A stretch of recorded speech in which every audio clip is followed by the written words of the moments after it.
Dan selanjutnya kepada Bapak dan Ibu yang memiliki keluasan waktunya, mari di hari Ahad yang penuh barokah ini kita akan mendengarkan sharing nanti insya Allah yang disampaikan oleh saudara-saudara kita langsung dari Tanah Suci Mekah. Mudah-mudahan Allah berikan kemudahan mereka untuk hadir dalam forum ini, dikarenakan mengingat pada saat ini adalah kita berada pada jam 2.30 malam pada waktu Saudi Arabia di kota Mekah. Sama-sama kita mengawali memasuki acara beranda kita pada hari ini, dan alhamdulillah apakah sudah hadir Bapak Prana, Ibu Susi? Alhamdulillah sudah hadir, Pak. Sudah hadir ya, alhamdulillah. Sudah demikian, beliau tertulis atas nama Pak Prana atau Pak Pramana? Pak Triantai Pramana. Pramana ya, Pramana. Iya, Pramana. Tapi tidak ada, yang ada Trianta Yuli Pramana. Ini Pak dokter kita setahu saya. Belum ada Pak. Belum masuk. Yang untuk Pak Pramana sendiri mungkin belum ada ya. Adanya belum Pak ada. Trianta. Pak Trianta, setahu saya beliau adalah ini dokter ya. Dokter kita ya. Baik Bapak Ibu sekalian, saya mencoba melihat Bapak dan Ibu dikarenakan ada beberapa nama yang sudah disampaikan oleh beliau untuk ikut hadir bersama kita pada hari ini. Yang akan hadir yang Bapak Budi Darmawan, apakah sudah ada? Beliau adalah Ketua Umum Himpuh Budi Darmawan. Kemudian berikutnya adalah Bapak Firman Taufik. Belum ada Pak. Belum ada ya, Bapak Firman Taufik. Dan kemudian saya juga mengundang pada hari ini, sebagaimana diketahui Ibu sekalian bahwa putra saya bersama menantu saya, Ananda Hardiantoni dan Anastasia, mendapatkan anugerah menjadi tamu Allah dalam musim haji tahun ini, ikut melaksanakan ibadah haji bersama ESQ Tour. ESQ Tour juga merupakan salah satu anggota daripada HIMPU, yaitu Himpunan Pengusaha Perjalanan Umroh dan Haji. Dan pada hari ini insya Allah sudah hadir pimpinan Eksekutur Bapak Solihin, Bapak Muhammad Solihin. Sudah hadir Pak Hasan, beliau sejak tadi ya. Di forum ini, mohon kepada Bapak Solihin berkenan untuk dapat unmute audionya Pak Solihin. Assalamualaikum warahmatullahi wabarakatuh, Bapak Solihin. Waalaikumsalam warahmatullahi wabarakatuh. Insya Allah, Pak Ibu sekalian yang dirahmati Allah, saya berbahagia sekali saya berjumpa dengan saudara saya Bapak Muhammad Solihin. Beliau adalah seorang yang tawadhu, sederhana, rendah hati, dan senang menolong Bapak dan Ibu sekalian. Saya cukup lama saya bergaul dan berinteraksi dengan beliau, dan insya Allah atas izin dan rahmat Allah, Eksekutur terus berkembang, antara lain adalah merupakan daripada ikhtiar yang telah diberi amanah oleh Pak Eri Ginanjar sebagai pimpinan Eksekutur. Nah, Pak Solihin pada hari ini, sebagaimana kami sampaikan bahwa kita merencanakan saudara-saudara kita dari Tanah Suci Mekah akan hadir bersama kita. Pak Prana sudah confirm dan beliau menyampaikan akan hadir bersama Pak Budi Darmawan, Ketua Umumnya, dan juga Pak Firman Taufik ya, selaku Sekjen dari Himpuh sendiri. Namun boleh jadi terkendala sinyal atau boleh jadi terkendala waktu. Nah, sehingga saya kira hal ini adalah merupakan kesempatan bagi kita semuanya untuk dapat kita mendapatkan gambaran yang mengenai isi suatu haji. Apalagi kita dengar ya Pak Solihin kemarin ini untuk yang kategori haji.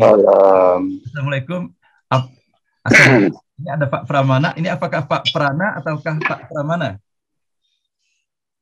Pak Trianta Yuli Pramana, ini Pak dokter kita setahu saya. Halo. Assalamualaikum ya. Waalaikumsalam warahmatullahi wabarakatuh. Salam. Ini Pak Yuli Pramana ya, Pak dokter kita ya. Iya, Pramana. Pak Ustadz. Terima kasih Pak dokter atas kehadirannya, dan pada hari ini Pak dokter sama-sama kita ingin mendengarkan sharing tentang perjalanan ibadah haji tahun ini Pak dokter ya. Mudah-mudahan Allah berikan kemudahan. Baik Pak Solihin yang dirahmati Allah, sementara kita menunggu kehadiran saudara kita dari Tanah Suci Mekah, sebagaimana kita ketahui Pak Solihin ya, alhamdulillah kan sudah dibuka lagi keran perjalanan haji ini sendiri, dan kami juga mengucapkan selamat kepada Eksekutur 94 jemaah haji SQ, semuanya bisa diberangkatkan ya Pak Solihin ya. Masya Allah. Amin. Kita mendengar berapa 4.000 lebih ya yang batal berangkat ya Pak Solihin ya. Betul Pak Hasan. Sehingga mungkin Pak Solihin bisa memberikan gambaran ya Pak Solihin bagaimana situasi dan kondisi sekarang ini, dan alhamdulillah jemaah haji dari SQ bisa berjalan terlaksana dengan baik-baiknya, sebaik-baiknya, termasuk di dalamnya adalah putra dan menantu kami sendiri. Boleh Pak Solihin mungkin bisa diceritakan sedikit bagaimana sih bedanya antara ibadah haji tahun ini, terutama setelah pandemi ini ya, dengan Pak Solihin menjalankan ibadah haji pada tahun-tahun sebelumnya, Pak Solihin. Silakan Pak Solihin. Baik, makasih guru saya Pak Hasan, Bapak Ibu semuanya, subhanallah nih para alim ulama, para sesepuh. Ya, terima kasih atas kesempatan pagi hari ini diberikan kesempatan buat saya untuk sharing ya, Pak Hasan ya, terkait dengan pelaksanaan haji tahun 2022. Bapak Ibu semuanya, seperti yang Bapak Ibu sudah ketahui bahwa haji tahun 2022 ini diselenggarakan dengan masih dalam kondisi pandemi. Ya, artinya kuota yang Indonesia itu 200.000, sekarang hanya 100.000. Dan ini dialami oleh seluruh dunia. Ya, termasuk yang 4.000 tadi yang disebutkan Pak Hasan, 4.000 tidak bisa berangkat. Ya, hanya sekian persen saja yang bisa berangkat menggunakan visa-visa undangan atau visa mujamalah atau furoda. Ya, di awal-awal bulan Juli kemarin beritanya sangat menghebohkan Bapak Ibu semuanya, sangat menyedihkan. Dari sekian 4.500 hanya sekian persen yang akhirnya berangkat. Tidak diketahui pasti berapa yang berangkat dan berapa yang tidak berangkat. Ini uniknya furoda dan mujamalah karena tidak diorganisir oleh pemerintah, Bapak Ibu semuanya. Tidak diketahui mereka daftarnya itu masing-masing ke penyelenggara. Daftarnya juga ke penyelenggaranya yang bisa jadi yang tidak resmi gitu ya. Lebih miris lagi, beberapa saat yang lalu juga kita lihat sudah pakai ihram, ya sudah baca niat untuk haji, ya sudah baca niat di atas pesawat, turun di Jeddah, dideportasi. Ada 46 jamaah haji. Ya, kemudian sesaat kemudian pada saat pelaksanaan haji ada beberapa testimoni dari jamaah-jamaah haji yang menggunakan visa undangan ini mengeluh katanya. Jalan kaki 4 jam 5 jam menuju ke lokasi Jamarot. Ya. Belum selesai kemudian tiba-tiba ada lagi pelaksanaan haji. Pada saat di sana itu banyak yang ada sekitar 42 yang wafat, ada 144 yang saat ini menjalani opnam di sana di Saudi Arabia karena mereka sakit ya, karena faktor cuaca dan faktor-faktor lainnya. Dan saat ini alhamdulillah beberapa jamaah haji terutama kloter awal, kloter 1 itu sudah pulang ke tanah air hari Jumat kemarin, dan kloter pertama itu tiba di Indonesia kemarin malam, ya tepatnya di Solo. Bapak Ibu semuanya, ini kalau berbicara haji nih Pak Hasan, memang rasanya tidak pinter-pinter ini Pak Hasan. Saya kebetulan ya berkecimpung di bidang haji, kemudian saya baca buku-buku tentang haji zaman-zaman dulu, itu kan perjalanan haji itu pertama kali ditulis lengkap oleh Wirananta Kusuma. Itu kalau suka ke Bandung ada jalan RAA Wirananta Kusuma, itu Bupati Bandung ya, tahun 1800-an, zaman company, zaman Belanda. Haji dari dulu itu ya pelaksanaannya selalu dengan penuh tantangan Pak Hasan, Bapak Ibu semuanya. Saudi Arabia yang bertahun-tahun menyelenggarakan sebagai event organizer terbesar di dunia juga mengalami hal yang sama gitu. Ya, artinya haji ini memang penyelenggaraannya penuh dengan lika-liku, ya, termasuk dengan keinginan-keinginan, memenuhi keinginan-keinginan semua jamaah haji di seluruh dunia ini tidak bisa dipenuhi 100%. Ya, ini juga kita rasakan ya Bapak Ibu semuanya. Haji ini tidak memandang status gitu.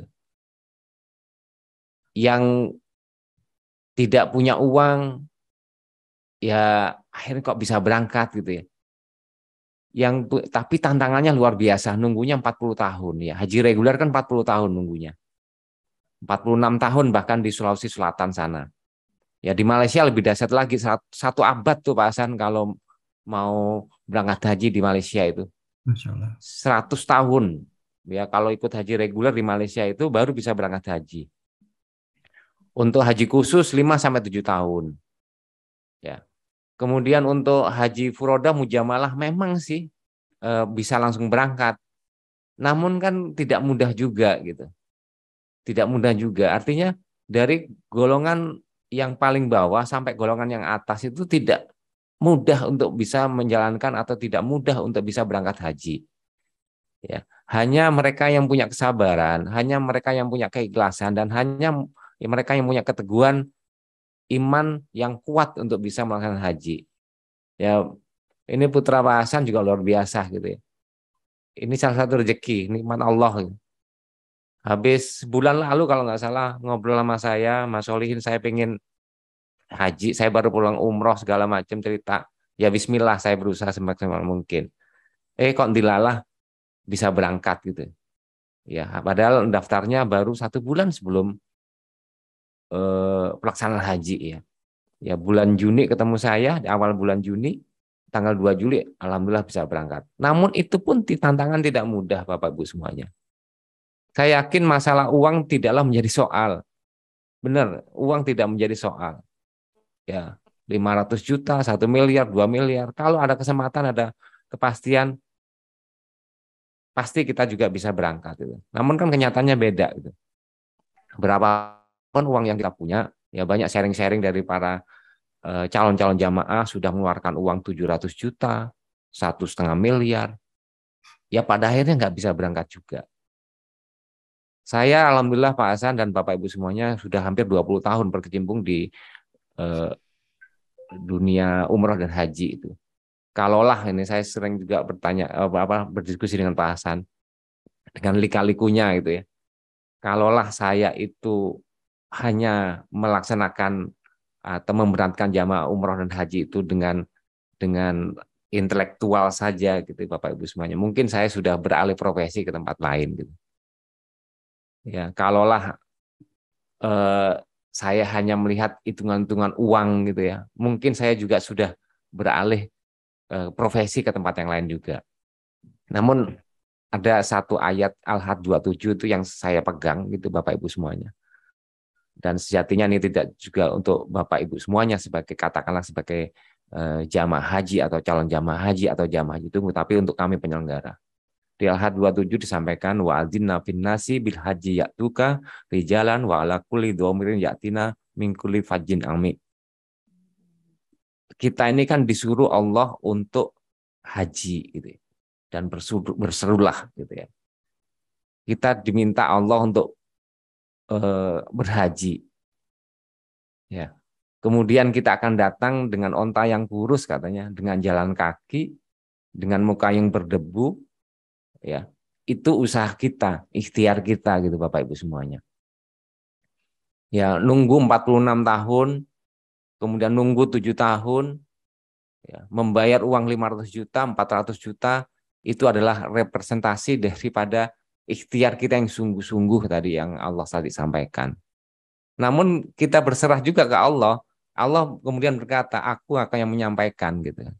Aku yang akan menggerakkan kaki kita ini manusia ini untuk ke tanah suci. Yang penting kita sudah daftar haji. Bapak Ibu semuanya. Banyak di antara kita niat itu kadang-kala hanya diucapkan dengan lisan saja. Ya, kalau kita tanya di setiap panjang jalan, ya, pasti kita tanya, Bapak Ibu mau haji enggak? Mau. Udah saya niatkan. Begitu ditanya, sudah daftar belum? Belum. Tapi sudah punya rumah, punya mobil, punya segala macamnya.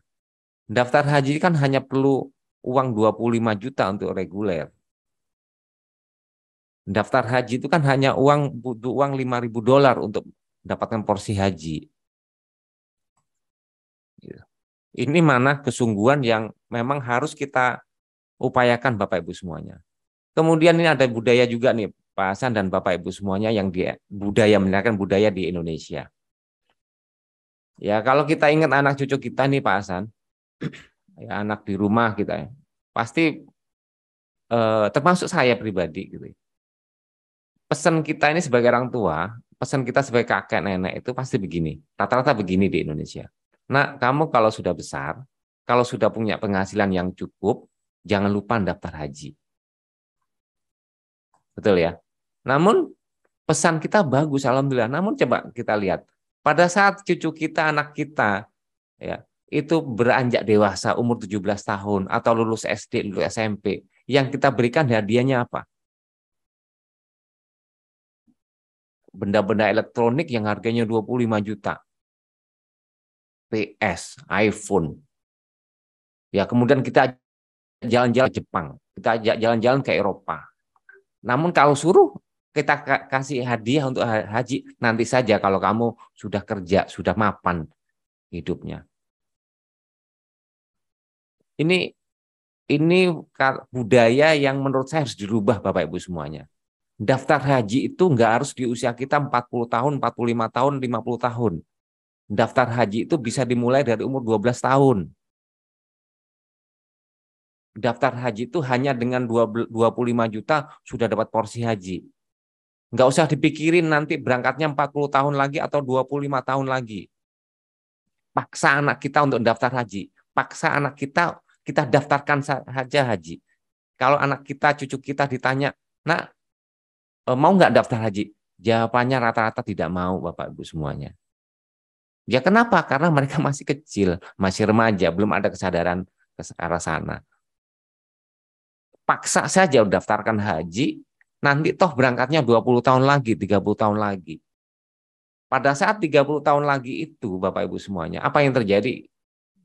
Bismillah, ya saya yakin dan percaya mereka akan sangat berterima kasih kepada kita. Bayangkan pada saat umur 12 tahun, lulus SD, mereka kita daftarkan haji tanpa sepengetahuan yang bersangkutan, anak kita, cucu kita. Kemudian mereka berangkat di usia 36 tahun atau 40 tahun, pasti yang ada di lisan anak cucu kita, di hati mereka adalah ucapan terima kasih yang tak terhingga kepada kita sebagai orang tua, kepada kita, kepada nenek dan kakeknya. Ini Bapak Ibu semuanya. Berikan kado porsi haji kepada anak cucu kita. Berikan kado haji untuk orang-orang yang kita cintai. Banyak cara menuju ke sana, Bapak Ibu semuanya. Banyak cara untuk kita bisa memberikan sesuatu yang berharga. Ya. Dan bisa jadi pada saat itu kita tidak ada gitu. Kita sudah menghadap Allah terlebih dahulu. Namun kebahagiaan, ya, ketulusan, ucapan rasa terima kasih, doa dari anak kita, cucu kita, itulah kan yang akan menghantarkan kita nanti ke surga. Jadi Bapak Ibu semuanya, apa yang ingin saya sampaikan bahwa selagi kita masih bisa, selagi kita masih ada waktu, selagi kita masih punya harta, ya istitoah kalau bahasa fikihnya itu, ya jangan tunda untuk daftar haji. Dan daftar hajinya harus ke tempat yang baik dan benar, ke penyelenggara umroh dan haji yang resmi. Balik lagi nih Bapak Ibu semuanya. Kalau daftar haji ke haji reguler ya ke kantor Kementerian Agama. Kalau daftar haji khusus atau haji mujamalah ya penyelenggara haji yang resmi. Ini yang saya tekankan sekali lagi. Jangan sampai nasib kita akhirnya dideportasi dan segala macam.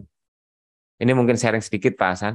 Mudah-mudahan berguna. Ini mudah-mudahan sahabat saya, saudara saya, Pak Budi Darmawan, beliau Ketua Himpu sudah hadir, Pak Prana, mudah-mudahan beliau juga hadir, Wakil Ketua. Ya kebetulan sama-sama nih, kita satu rombongan di sana. Apakah sudah hadir Pak Hasan? Alhamdulillah, alhamdulillah, Masya Allah. Masya Allah. Terima kasih Pak Solihin, sahabat saya, atas penyampaian prolognya mengawali acara diskusi kita pada hari ini. Dan Pak Pramana pun sudah hadir. Assalamualaikum warahmatullahi wabarakatuh, Pak Pramana. Waalaikumsalam warahmatullahi wabarakatuh, Pak Hasan dan Bapak Ibu sekalian. Alhamdulillah, Pak Pramana, Bapak Ibu semuanya, beliau ini sudah lama berada di forum NBO ini, namun Masya Allah kan baru hari ini ya kita Pak Prana bisa bertatap muka secara langsung walaupun masih melalui media Zoom ini. Nah, Bapak dan Ibu, sebagaimana yang telah kami sampaikan terdahulu bahwa pada hari ini kita hadir untuk mendengarkan sharing dari apa yang dialami oleh saudara kita yang tengah melaksanakan ibadah haji. Nah, Pak Pramana hadir bersama kita, Pak Solihin, eksekutor, sahabat saya, dan beliau tadi baru menyampaikan prolog saja di dalam pertemuan kita mengawali acara pada pagi hari ini, dan sebagaimana kita ketahui Bapak Ibu sekalian bahwa 94 orang jemaah yang dari eksekutor ya merupakan bagian pula di bawah koordinasi himpuh ini. Nah, Pak Prana, sebagaimana halnya kepada Pak Solihin, kami persilakan untuk menyampaikan kata pengantarnya, silakan. Dan apakah Pak Budi sudah hadir? Nanti saya akan coba cek Pak Prana. Silakan Pak Prana menyampaikan pembukaan terlebih dahulu. Baik, Bapak Ibu sekalian, Pak Hasan dan Bapak Ibu sekalian yang dirahmati Allah. Assalamualaikum warahmatullahi wabarakatuh. Waalaikumsalam warahmatullahi wabarakatuh. Alhamdulillahirabbil alamin, wassalatu wassalamu ala asrofil mursalin wa ala alihi washabihi ajmain. Amma ba'du. Bapak Hasan dan Bapak Ibu sekalian, alhamdulillah pada kesempatan ini kami bisa hadir di tengah-tengah forum acara MBO yang kami mengetahui bahwa MBO ada suatu forum yang luar biasa. Secara tidak langsung maupun tidak langsung saya mengikuti kegiatan yang dilakukan oleh pihak NBO.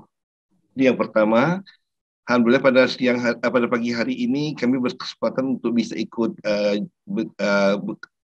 hadir di dalam acara forum ini untuk mungkin berbagi pengalaman tentang Haji 43 Hijriah. Subhanallah, alhamdulillah kami bisa hadir setelah vakum 2 tahun dalam kegiatan ibadah haji di Tanah Suci Mekah maupun Madinah nantinya. Ini yang berikutnya lagi. Dan ketiga, ternyata kegiatan haji pasca pandemi ini memang banyak hal yang telah terjadi dan harus mengikuti berbagai aturan-aturan baru yang diterbitkan begitu banyak, sehingga harus betul-betul mempersiapkan diri secara maksimal dan betul-betul semaksimal kita persiapkan diri. Nah, keempat memang Punten Pak, bisa dinaikin sedikit videonya karena kepotong sampai bibir. Ya, maaf. Ya, oke, alhamdulillah. Oke. Ya. Oke, silakan. Yang keempat memang pasca pandemi ini ternyata memang banyak yang harus disesuaikan mengikuti ketentuan regulasi di Saudi yang ada. Yang pertama pastinya Bapak sekalian, ternyata pasca pandemi ini kuota tahun ini adalah kuota yang harus menyesuaikan dengan situasi pandemi, di mana normalnya adalah mungkin dari Indonesia adalah 200.000 orang lebih. Ternyata kuota Indonesia secara resmi dari negara hanya diperoleh 100.000 lebih sedikit. Artinya mengalami penyesuaian hanya mendapatkan 47,8% dari total kuota yang ada. Itu kondisi yang ada. Nah, kemudian akhirnya apa yang terjadi bahwa kami, saya penyelenggara, harus mengikuti menyesuaikan aturan yang ada, di mana berbagai travel-travel yang ada normalnya bisa memberangkatkan jamaah masing-masing, karena banyak yang tidak bisa memberangkatkan jamaah masing-masing. Untuk itulah mungkin dibutuhkan peran semacam lembaga atau asosiasi yang harus hadir untuk menjembatani kondisi yang ada. Kenapa harus hadir lembaga atau asosiasi? Pertama bahwa di Saudi ada ketentuan minimum satu travel yang bisa memberangkatkan jamaah harus berjumlah minimum di atas 45 orang. Minimum. Sehingga bisa muncul dengan nama travelnya. Kalau di bawah itu mereka harus bergabung dengan travel lainnya. Itu yang kedua. Nah, akhirnya kami membentuk namanya konsorsium. Kebetulan kami dari Himpunan Penyelenggara Umroh dan Haji. Himpunan kepanjangan adalah Himpunan Penyelenggara Umroh dan Haji.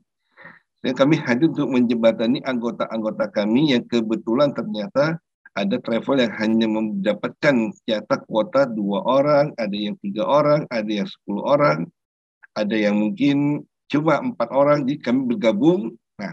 Nah, Himpunan buat satu program yang satu program semua sama, berangkatnya sama, pulang berangkatnya sama, hampir sama lah. Kemudian pulangnya insya Allah juga tidak berbeda jauh, semua satu program yang sama. Hotel di Mekah sama, di Madinah sama, dan kemudian juga dari sisi mungkin harganya sama semua. untuk anggota-anggota kami yang memang membutuhkan hal seperti itu. Itulah latar belakang kehadiran organisasi seperti Himpu ini untuk menjembatani kepentingan anggotanya.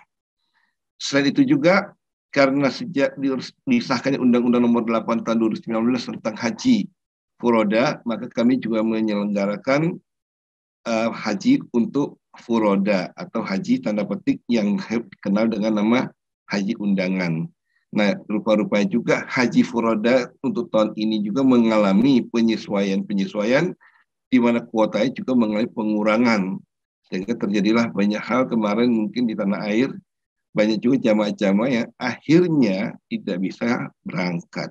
Nah, itu mungkin sekedar pengantar bahasan tentang sekilas tentang Himpu. Nah, Himpu sendiri memang mewadahi 342 penyelenggara ibadah haji umroh dan penyelenggara ibadah haji khusus. Itu adalah Himpu yang dimana anggota terdiri dari ada dua, satu perusahaan yang mempunyai izin umroh, kedua perusahaan yang memperoleh izin haji. Nah, umumnya adalah yang pasti adalah bahwa penyelenggara ibadah haji khusus pasti penyelenggara ibadah umroh, karena untuk memperoleh izin haji khusus itu harus mempunyai izin umroh. Sedangkan izin umroh belum tentu penyelenggara ibadah haji. Jadi itu kondisinya. Jadi Himpu mewadahi 342 anggota-anggotanya yang bergerak di bidang haji umroh, ibadah umroh dan haji. Jadi dengan kata lain, anggota Himpu adalah semua perusahaan yang berizin resmi dari Kementerian Agama. Jadi kalau belum berizin, kami terima sebagai sahabat Himpu namanya. Itu mungkin sebagai pengantar Pak Hasan. Oke, baik. Baik Pak Budi, apakah ada rekan-rekan lain yang bersama Pak Budi dari Mekah yang ikut hadir pada pagi hari ini, mungkin bisa sharing pengalamannya selama di sana? Acara masih sebagian mungkin masih cek dulu Pak. Oke. Gak apa-apa Pak Budi. Dan di sini alhamdulillah Pak Solihin, beliau pimpinan dari Eskutur, juga berada bersama-sama kita. Kalau tadi Pak Budi menyampaikan mengenai bagaimana situasi dan kondisi yang ada sekarang ini, mungkin bisa saling berbagi dengan Pak Solihin juga. Pak Solihin tentunya monitor terus ya mengenai keberadaan jemaahnya, bagaimana secara umum penyelenggaraan sekarang dan situasi dan kondisi yang dihadapi jemaah. Mungkin Pak Solihin bisa berbagi sedikit. Ya, yang lebih paham sebenarnya Panglima Himpu nih Pak Prana. Kebetulan Pak Prana di Mekah nih kalau situasi jamaah gitu Pak Prana ya. Oke, Pak Prana, silakan Pak Prana ditambahkan mengenai situasi dan kondisinya, Pak Prana. Jadi untuk tahun ini memang sangat-sangat terlihat beda dengan penyelenggara haji tahun sebelumnya, di mana karena jumlah kuotanya sangat-sangat terbatas, maka berakibat juga memang situasi juga tidak seramai seperti sebelumnya. Tetapi tetap saja walaupun tidak ramai, betul-betul juga terjadi antrian di beberapa kondisi kesempatan yang ada. Itu yang berikutnya situasi yang ada. Nah, sebenarnya saya sedang mencari teman-teman yang sedang kita coba cek dulu. Nanti kita coba upayakan untuk bisa melihat situasi terkini. Jadi yang pasti kita lihat situasi untuk tawaf beda seperti sebelum zaman normal. Jadi kalau dulu zaman normal itu luar biasa antriannya atau berdesak-desakannya, sekarang ya lumayan ya bergerak tidak lumayan agak tidak tidak sepadat dahulu kala deh, itu yang pertama. Nah kedua, tapi kita meregulasi itu diatur sedemikian rupa oleh mereka. Tapi ketiga juga sistem penerimaan jamaah hajinya di Saudi juga semakin tertib dan semakin cepat pelaksanaan penerimaan jamaahnya, sehingga situasi memang betul-betul mereka melayani dengan baik dan dengan cepat. Itu kondisi yang ada di lapangan untuk tahun ini gitu. Karena juga karena kondisi di lapangannya betul-betul karena jumlah jamaah yang terbatas. Masya Allah. Pak Solihin mau mengomentari yang disampaikan oleh Pak Prana, silakan. Ya, ya kalau saya kan kebetulan ada di Jakarta nih Pak Prana yang lebih paham betul situasinya. Namun apa yang ingin saya sampaikan Bapak Ibu semuanya, bahwa memang haji itu sekali lagi tidaklah mudah gitu ya. Tidaklah seperti yang kita idam-idamkan. Ya jamaah kita paham betul jamaah ini punya semangat yang tinggi Ya, apalagi yang mereka sudah nunggu 7 tahun yang untuk haji khusus. Apalagi jamaah-jamaah yang sudah mengeluarkan ratusan juta untuk bisa berangkat haji. Tentu saja pada saat berada di tanah suci Mekah, Medina, atau kemarin pada saat prosesi haji, banyak hal-hal yang seharusnya mereka yang ingin idam-idamkan itu bisa dilaksanakan. Namun aturan-aturan tadi yang Pak Prana sampaikan, haji itu kan penuh dengan aturan-aturan, pembatasan-pembatasan, nggak boleh bergerak sebelum jam sekian, harus bergerak dari satu titik ke titik lain harus siap sekian gitu ya, ditutup, dibuka. Nah, ini yang akhirnya penyelenggara dan Pak Prana sebagai panglima di jamaah-jamaah haji konsorsium ini yang luar biasa gitu ya. Artinya pada saat jamaah berkeinginan untuk melaksanakan ibadah yang tadi rasa rindu sangat gitu ya, untuk bisa tawaf, bisa melaksanakan ibadah yang lain, ini kan harus mengikuti aturan-aturan dari pemerintah Saudi Arabia. Jadi ini haji inilah bentuk kombinasi antara tadi spiritual boleh ya, kita semangat wajib ya. Namun tentu saja aturan-aturan yang dilakukan oleh pemerintah Saudi Arabia harus juga kita laksanakan. Untuk apa? Untuk menghindarkan kita semuanya dari segala malabahaya. Ya, kita dengar kemarin saya baca di terowongan Mina tiba-tiba lampunya mati. Bagaimana tuh kalau tiba-tiba lampunya mati itu hiruk pikuk di sana, akhirnya orang saling dorong, bisa jadi sesuatu hal yang tidak kita inginkan. Namun kan kejadian itu bisa diatasi dengan baik. Kenapa? Karena tadi sudah diatur pergerakannya. Nah, ini juga salah satu kenapa semangat yang tinggi, kita nggak terlalu emosi yang tinggi, semangat yang tinggi, kadang-kala kita harus juga bisa mengerem. Itu barangkali bahasan. Untuk bisa melaksanakan hal-hal yang ideal menurut kita, menurut jamaah kita, untuk mengikuti aturan-aturan yang ada dalam pelaksanaan ibadah haji. Baik. Itu Pak Hasan. Baik, terima kasih Pak Solihin. Kita balik lagi kepada Pak Prana. Pak Prana, kami melihat ya bahwa dari video yang ini tidak bisa lagi sekarang ini jemaah haji mencium Hajarul Aswad ya Pak Prana. Bagaimana komentar dan yang dirasakan kesan-kesan para peserta jadinya? Betul, jadi memang sejak pandemi terjadi, untuk kawasan dari mulai kawasan Hajar Aswad berjarak sekitar 1,5 meter dari Ka'bahnya itu sampai ke Hijr Ismail sekalipun, semua dibuat ada lingkaran tambahan yang membatasi kita dengan Ka'bah sejauh 1,5 meter dari masing-masing sudut yang ada. Itu yang pertama.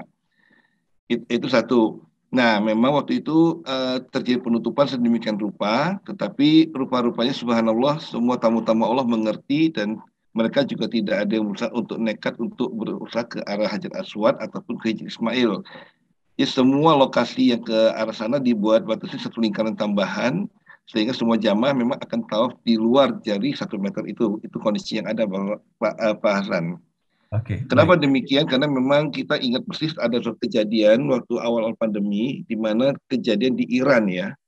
Jadi Iran waktu kejadian di kota Qum, ada perayaan hari raya Syiah atau apa, saya juga lupa peristiwanya, di mana banyak pejabat-pejabat Iran yang hadir saat itu. Dan terjadilah ketika pandemi masih baru, banyak pejabat-pejabat Iran, ada 2 menteri Iran yang kemudian positif COVID dan kemudian meninggal pasca kejadian itu. Pihak Saudi ingin betul-betul menghilangkan isu bahwa dengan beribadah orang Islam itu akan rawan terkena penyakit. Makanya untuk itu pemerintah Saudi membuat kebijakan untuk sementara waktu situasi pandemi ini sampai betul-betul sudah bebas pandemi, maka untuk kunjungan ke Hajar Aswad maupun ke Hijr Ismail ditutup untuk sementara waktu. Ini adalah demi kebaikan umat, untuk mencegah isu bahwa Islam tidak mempercayai kesehatan. Itu mungkin tujuannya, Pak. Oke, baik. Berikutnya Pak Prana, ini saya membaca pertanyaan yang disampaikan melalui direct message. Nah, sekarang ini kan bagi masyarakat Indonesia kan tentunya kan kita kan mendaftarkan kan haji reguler Pak ya, dengan membayar 25 juta itu. yang katanya sampai dengan 40 tahun, 50 tahun harus mengantrinya. Kemudian ada muncul lagi sekarang kategori yang apa yang namanya yang selama 5 sampai 7 tahun itu. Dan kemudian muncul lagi yang furoda ini. Nah, ini yang ditanyakan apakah dengan keberadaan yang 5 sampai 7 tahun dan furoda itu bagaimana pengaruhnya terhadap jatah yang diberikan untuk jemaah haji yang reguler ini, kan masyarakat kita kan umumnya kan membayarkan yang reguler itu. Nah, apakah mereka mengambil jatah itu sehingga ada yang terkurangi, ataukah bagaimana sesungguhnya Pak keberadaan kualifikasi furoda dan yang menunggu sampai 5-7 tahun, tentunya pembayarannya kan pasti jauh lebih mahal kan dibandingkan haji reguler. Mohon penjelasannya. Baik, pertanyaan yang menarik dan harus diketahui oleh masyarakat memang secara umum. Pertama, memang kuota haji, haji kuota adalah kuota itu sendiri adalah jatah yang diberikan oleh pemerintah Saudi kepada setiap negara dengan berdasarkan per 1.000 penduduk yang beragama Islam akan mendapat 1 orang. Pada sensus 2016, kalau saya tidak keliru dari yang dipakai oleh pemerintah Saudi, jumlah penduduk Islam Indonesia masih dianggap 210.000. Maka pemerintah Indonesia kemudian mendapatkan jatah adalah 210.000 orang untuk kuota haji setiap tahunnya. Dan memang ada tambahan yang rutin diterima setiap tahun adalah 10.000, maka berjumlah 220.000. Itu adalah jatah kuota haji Indonesia per setiap tahun untuk diberangkatkan. Kedua, Indonesia memang menganut kuota ini sendiri dikelola dengan 2 sistem. Pertama adalah yang dikelola oleh pemerintah, dalam hal ini Kementerian Agama. Yang kedua adalah oleh pihak yang ditunjuk swasta untuk melayani jamaah-jamaah yang dikenal dengan penyelenggara ibadah haji khusus. Undang-undang sudah mengatur tentang ketentuan haji khusus sendiri ataupun haji kuota, di mana waktu itu haji khusus dianggap tanda petik suatu provinsi tersendiri, sehingga dikasih kuota sebesar setara dengan 8%, dan sejak awal memang sudah dipisahkan. Jadi ketika Indonesia mendapatkan 220.000 kali 8%, maka Indonesia akan mendapatkan haji khususnya adalah sebanyak 17.600 untuk keberangkatan haji setiap tahun. Sisanya dipakai oleh haji kuota. Itu yang pertama dulu. Jadi di sini memang untuk pendaftarannya itu satu untuk keberangkatan setiap tahun. Jadi haji khusus itu dikasih alokasi sejumlah 8% dari total kuota haji nasional yang diterima setiap tahun.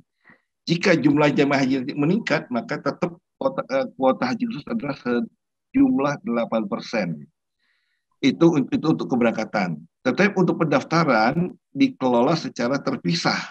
Sama juga dengan haji reguler, akan dikelola per daerah masing-masing dan dari provinsi masing-masing per kabupaten atau kota masing-masing sesuai dengan kondisi jumlah penduduk Islam yang ada. Sehingga memang antara pendaftaran maupun untuk keberangkatan adalah 2 hal yang terpisah. Itu mungkin yang kedua harus kita pahami sama-sama. Apakah mengambil allotment dari kuota pemerintah, kuota nasional? Ya, memang sudah dibagi sedemikian rupa oleh undang-undang diatur. Itu yang harus kita pahami sama-sama. Tapi untuk keberangkatan berdasarkan jumlah jamaah yang sudah mendaftarkan di sistem Siskohat atau sistem komputerisasi haji terpadu dengan istilah first come first serve. Jadi siapa yang mendaftar duluan maka porsinya akan berangkat lebih awal. Nah, kenapa lalu kemudian muncul yang 40 tahun, 50 tahun berbeda-beda, tidak sama setiap daerah.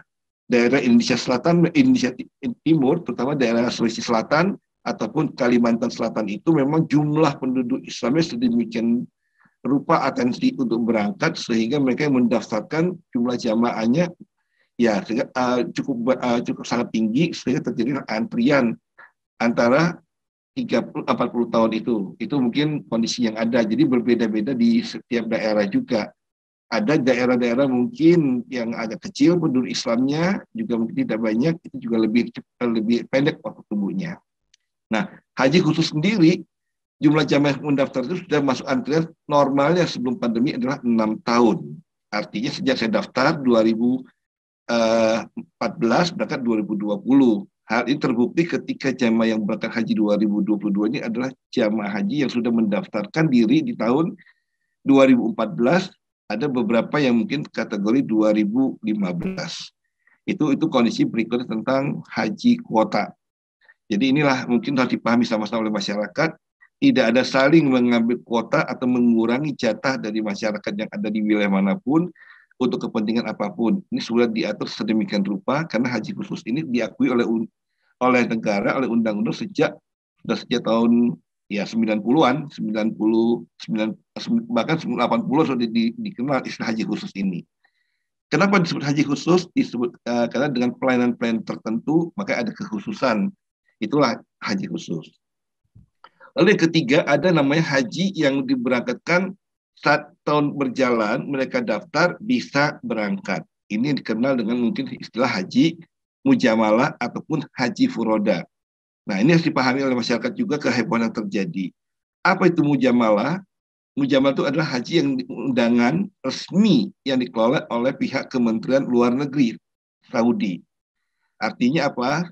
Saudi menempatkan duta besar untuk masing-masing negara. Mereka bekerja sama dengan setiap negara yang ada kedutaan besarnya untuk mengundang tamu-tamunya, apakah menteri, apakah lembaga pertahanan, ataupun mungkin gubernur yang memang sifatnya adalah hubungan diplomatik. Nah, ini menjadi kewenangan dari Dubes untuk melakukan approval dan untuk mengundang mereka siapa-siapa saja yang akan ke Saudi untuk berkunjung. Itu visa yang dikeluarkan oleh kedutaan, namanya visa mujamalah. Lalu ada visa namanya furoda. Furoda itu apa?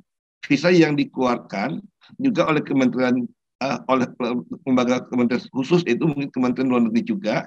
Tapi ini adalah menjadi ranah dari kebijakan pihak-pihak tertentu di Saudi. Artinya mungkin saya kata kerajaan lah, atau pejabat-pejabat kerajaan yang mereka mempunyai diberi kewenangan untuk mengundang tamu-tamunya untuk berhaji pada tahun itu. Nah, inilah kemudian jatah-jatah mereka ternyata dikelola oleh pihak-pihak tertentu di kerajaan, itu yang kemudian dikenal dengan siapa yang mau berangkat bisa mendapatkan berangkat dengan menggunakan haji furoda atau menggunakan visa yang memang haji tapi dikeluarkan oleh Kementerian Luar Negeri juga, tetapi ini jatah dari pihak-pihak tertentu di kerajaan Saudi. Itu mungkin bahasan, jadi sehingga antara satu dengan lain tidak saling terkait, ada keterkaitan tetapi tidak saling merugikan satu dengan lainnya. Itu tuh mungkin lebih detailnya seperti itu. Oke, baik. Baik, kepada Pak Solihin ini kita berbicara mengenai pengalaman penyelenggaraan ya. Pak Solihin, kalau seandainya dari apa yang terdata di Pak Solihin ya dengan kategori yang disampaikan oleh Pak Prana itu sendiri, bagaimana dengan animo masyarakat Pak Solihin? Apakah cukup dari kategori haji khusus ataupun furoda itu sendiri, serta bagaimana kalau seandainya mereka sudah mendaftar pada haji reguler, kemudian mereka ingin berpindah kepada haji khusus gitu, Pak Solihin. Bagaimana mekanisme yang pengalaman Pak Solihin selama ini? Ya, makasih Pak Hasan. Jadi memang tadi apa yang disampaikan Pak Prana, 3 jenis haji tadi, haji reguler, haji khusus, dan haji mujamalah atau furoda yang kita kenal sekarang, dan itu sah, boleh, asalkan daftarnya ke tempat-tempat yang memang sudah ditentukan oleh pemerintah, ke kantor Kementerian Agama, reguler, haji khusus, mujamalah, ke PIHK. Kemudian muncul fenomena pengen pindah, mutasi gitu ya, dari reguler ke khusus ya, atau dari khusus ke furoda atau mujamalah. Ini lumrah yang terjadi di kita di Indonesia. Nah, kalau dari reguler ke khusus ini tidak diatur mekanismenya, artinya tidak diperkenankan yang dari reguler pindah ke khusus, ya artinya melanjutkan porsinya yang semula misalkan sudah terdaftar di reguler sudah 5 tahun lalu. Kemudian ada rezeki nih, mau pindah ke khusus. Nah, ini tidak diperkenankan.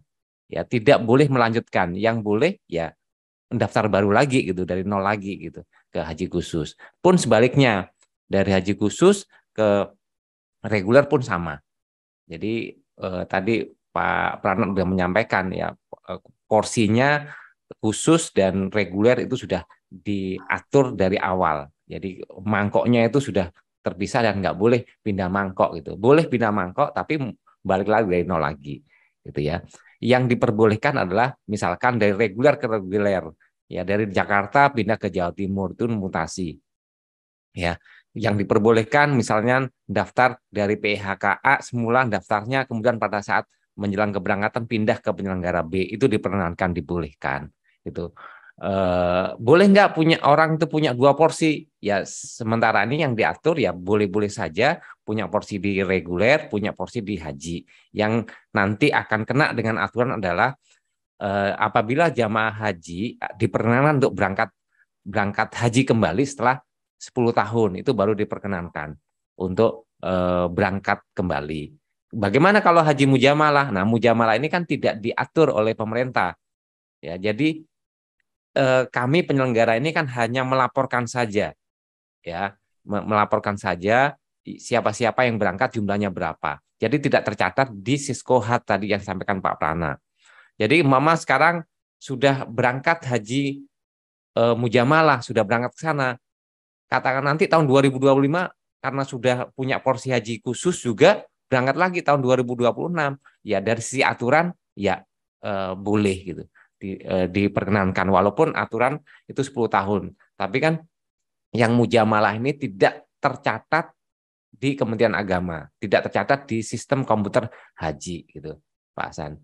Jadi ada contoh di kita di perusahaan kami itu punya haji reguler, ya nunggu haji reguler, kemudian punya rezeki daftar haji khusus, ya kemudian 2 tahun kemudian punya rezeki lagi daftar haji mujamalah. Furoda berangkat tuh haji mujamalah berangkat, porsi haji khususnya nanti on, haji regulernya nanti tahun 2035 2040 on juga gitu Pak Hasan. Dan dari sisi aturan ya itu boleh-boleh saja, tidak melanggar. Yang diatur pemerintah saat ini hanya 10 tahunnya nggak boleh berangkat gitu ya. Kalau di bawah 10 tahun tidak boleh berangkat haji. Itu sih Pak Hasan. Oke, baik. Terima kasih. Ini ada kepada Pak Prana. Ini ada pertanyaan lagi. Pak Prana, tadi disampaikan oleh Pak Prana dan juga ditegaskan kembali oleh Pak Solihin bahwa untuk penyelenggaraan haji khusus dan furoda ini kan tidak tercatat ya di Kementerian Agama Republik Indonesia. Nah, lantas sampai sejauh mana naungan yang pemerintah berikan terhadap keberangkatan rombongan kualifikasi, Pak Prana? Ya, jadi memang sebelum haji tahun 2018 saya lupa, memang tidak dikenal istilahnya haji furoda di dalam aturan perundang-undangan Indonesia, itu pertama. Nah, tapi kemudian sejak 2018, undang-undangnya 2018, bukan 2019, 2018, kita sudah meminta pemerintah mengatur lebih jauh. Jadi akhirnya keluarlah satu pasal di dalam aturan, satu ayat di dalam undang-undang haji itu, bahwa untuk haji furoda, penyelenggara wajib melaporkan keberangkatan jamaah haji furoda. Ini untuk apa? Kita lihat. Jadi sebelumnya memang terjadilah pemberangkatan sudah berjalan haji furoda sejak lama. Terjadi pengiriman jamaah yang sistem haji furoda ataupun apapun namanya lah. Ya, jalurnya ke sana banyak. Dulu teman-teman mencoba jalur yang penting dapat visa. Visanya visa haji kah atau visa ada yang berangkat ke Saudi untuk haji pun menggunakan visa amil atau umal pekerja. Ada yang menggunakan visa bisnis. Yang penting bisa masuk Saudi dulu. Nanti di Saudi mereka mencoba untuk bisa ke Arafah pada tanggal 9 Zulhijjah. Itu jalur yang dipakai oleh teman-teman. Tetapi tidak terdata sama sekali di pemerintah Indonesia. Dulu sering kita mengatakan kok ada jamaah Indonesia terlantar, kok pemerintah cuek ya, tidak mau tanggung jawab. Nah, bagaimana pemerintah mau tanggung jawab karena mereka tidak terdata di data manapun keberangkatan mereka kecuali ke luar negeri. Nah, bagaimana kita tidak tahu identitasnya, bagaimana siapa yang membawa rombongan mereka. Nah, akibatnya mohon maaf ketika terjadi naudzubillah musibah atau kematian, mereka tidak bisa mendapatkan surat keterangan dari pemerintah konsul di Indonesia di Saudi, sehingga akhirnya apa yang terjadi, mereka kadang lama atau prosesnya lama baru bisa dimakamkan. Itu contoh kasus dulu-dulunya. Nah, karena itulah kita prihatin, kita mendorong agar haji furoda ini menjadi satu bagian dari sistem haji Indonesia. Nah, penyelenggara diminta memberikan pelaporan siapa-siapa saja, sehingga jika terjadi apa-apa di sana, satu, ada pihak penanggung jawab, ada travel, yang kedua adalah jika terjadi musibah, mereka adalah warga negara Indonesia yang sudah diketahui memang berangkat untuk haji, sehingga berhak mendapatkan pelayanan dari pemerintah Indonesia di sana. Ketika ada yang meninggal, maka mereka akan diberikan bantuan surat keterangan segala macam untuk mempercepat proses-proses yang ada. Oke, di sini tadi sudah ada bergabung juga satu rekan saya baru saja lihat sedang menuju ke Masjidil Haram. Tadi mungkin di layar sudah kelihatan Mas Hamzah yang sudah jalan ke lokasi ke dalam Masjidil Haram. Nanti mungkin kita akan bisa lihat sedikit lebih jelas situasi kondisi pagi ini di Masjidil Haram. Itu mungkin Pak Hasan. Ya, terima kasih Pak Prana. Ini jadi menarik sekali ketika saya mendapati ada yang live dari Pak Hamzah. Assalamualaikum Pak Hamzah. Memungkinkankah untuk Pak Hamzah menganimasikan audio ini agar Pak Hamzah bisa sedikit bercerita, berbagi dengan kita semuanya nih Pak Hamzah. Selamat ya Pak Hamzah berada di Masjidil Haram ya. Oke, boleh jadi Pak Hamzah situasinya belum memungkinkan karena masih berada dalam keramaian peserta. Bapak Ibu sekalian, ketika mendapati tempat ini, sama-sama kembali kita berdoa ya Bapak dan Ibu, semoga kita diberikan kesempatan lagi oleh Allah untuk bisa berkunjung lagi ke ini. Amin. Oke, Pak Hamzah mungkin bisa monitor Hamzah. Pak Hamzah, berkenan kiranya di-unmute audionya. Sudah semakin dekat ke arah kabel.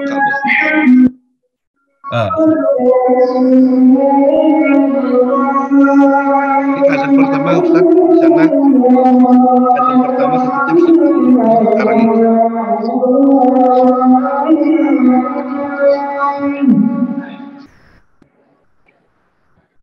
Asyhadu anna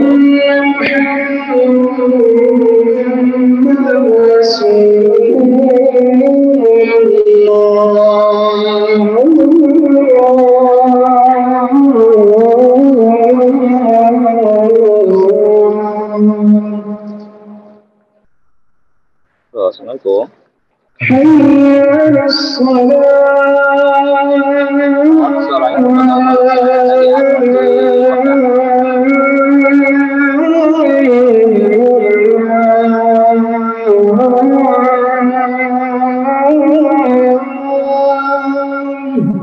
Kita dengarkan bersama dulu ya azannya.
Allah, Bapak Ibu sekalian yang dirahmati Allah ya. Terima kasih Pak Hamzah ya. Walaupun kita hanya melihat melalui video, namun kita ikut sama-sama mendengarkan secara langsung ya Bapak dan Ibu suasana di Masjidil Haram pada saat ini. Azan pertama ini Pak Prana ya berarti ya. Azan pertama. Belum subuh. Oke Pak Prana mungkin bisa menggambarkan atau Pak Hamzah bisa sedikit apa yang mau disampaikan Pak Hamzah, silakan Pak Hamzah. Ya, Assalamualaikum warahmatullahi wabarakatuh. Waalaikumsalam warahmatullahi wabarakatuh. Alhamdulillah, wasyukurillah, wassalamualaikum rasulillah. Waktu sekarang di Mekah menunjukkan jam 3:28 dan azan yang barusan Bapak dan Ibu dengarkan adalah azan pertama, yaitu azan untuk menandakan bahwa waktu subuh 1 jam lagi ke depan adalah waktu subuh.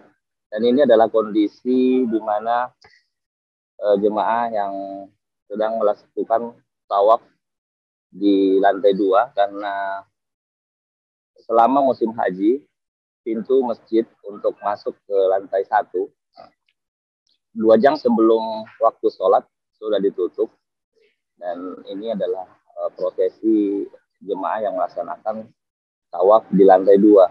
Dan memang kondisinya agak tidak terlalu padat di bawah karena memang sudah diatur sedemikian rupa oleh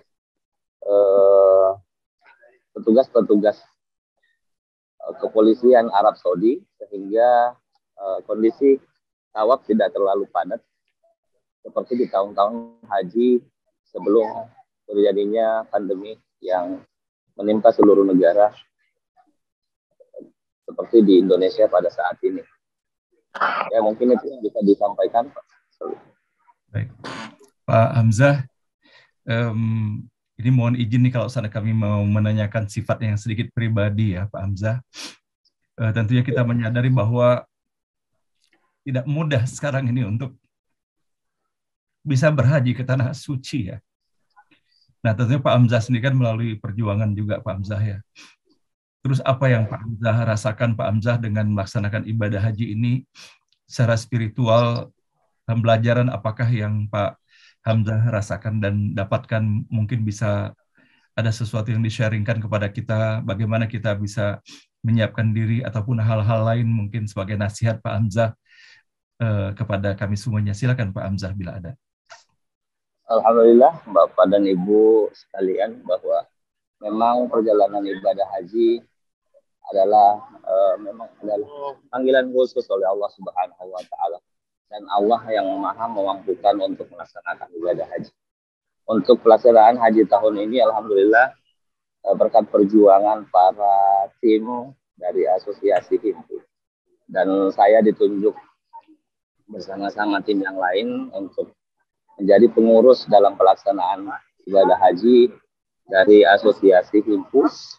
Dan memang penuh perjuangan bahwa seperti yang disampaikan tadi, beberapa visa yang harus yang biasa digunakan untuk pelaksanaan ibadah haji, saya termasuk petugas yang ditunjuk dengan menggunakan visa Furoda yang begitu memang sungguh sangat sulit untuk mendapatkan visa tersebut, sehingga bersama-sama tim berjuang, dan intinya adalah sabar dan berdoa, dan Allah Maha memudahkan segalanya, sehingga kami dan bersama-sama tim yang lain yang diutus mendapat kemudahan-kemudahan, dan pelaksanaan ibadah haji tahun ini alhamdulillah sangat berjalan dengan baik, dan pemerintah Arab Saudi memang sangat siap untuk pelaksanaan ibadah haji tahun ini.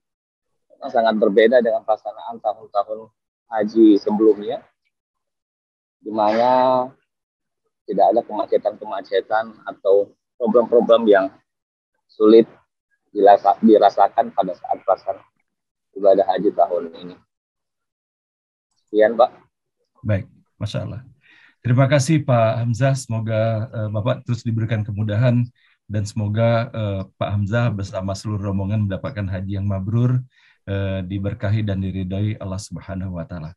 Nah, berikutnya kita melanjutkan kepada Pak Prana, dan kepada Pak Hamzah, kalau seandainya pun masih mau meneruskan live, kita gembira sekali karena kita tahu bahwa ada saudara kita yang berada di sana, dan ini bukan video rekaman tapi situasi dan kondisi real pada saat ini. Nah, kepada Pak Prana, ini ada ditanyakan Pak Prana yang masuk di dalam kolom chat kita pada hari ini. Bagaimana Pak Prana kebijakan pemerintah dengan pemerintah Saudi mungkin ya? Katanya 60 tahun usia maksimum.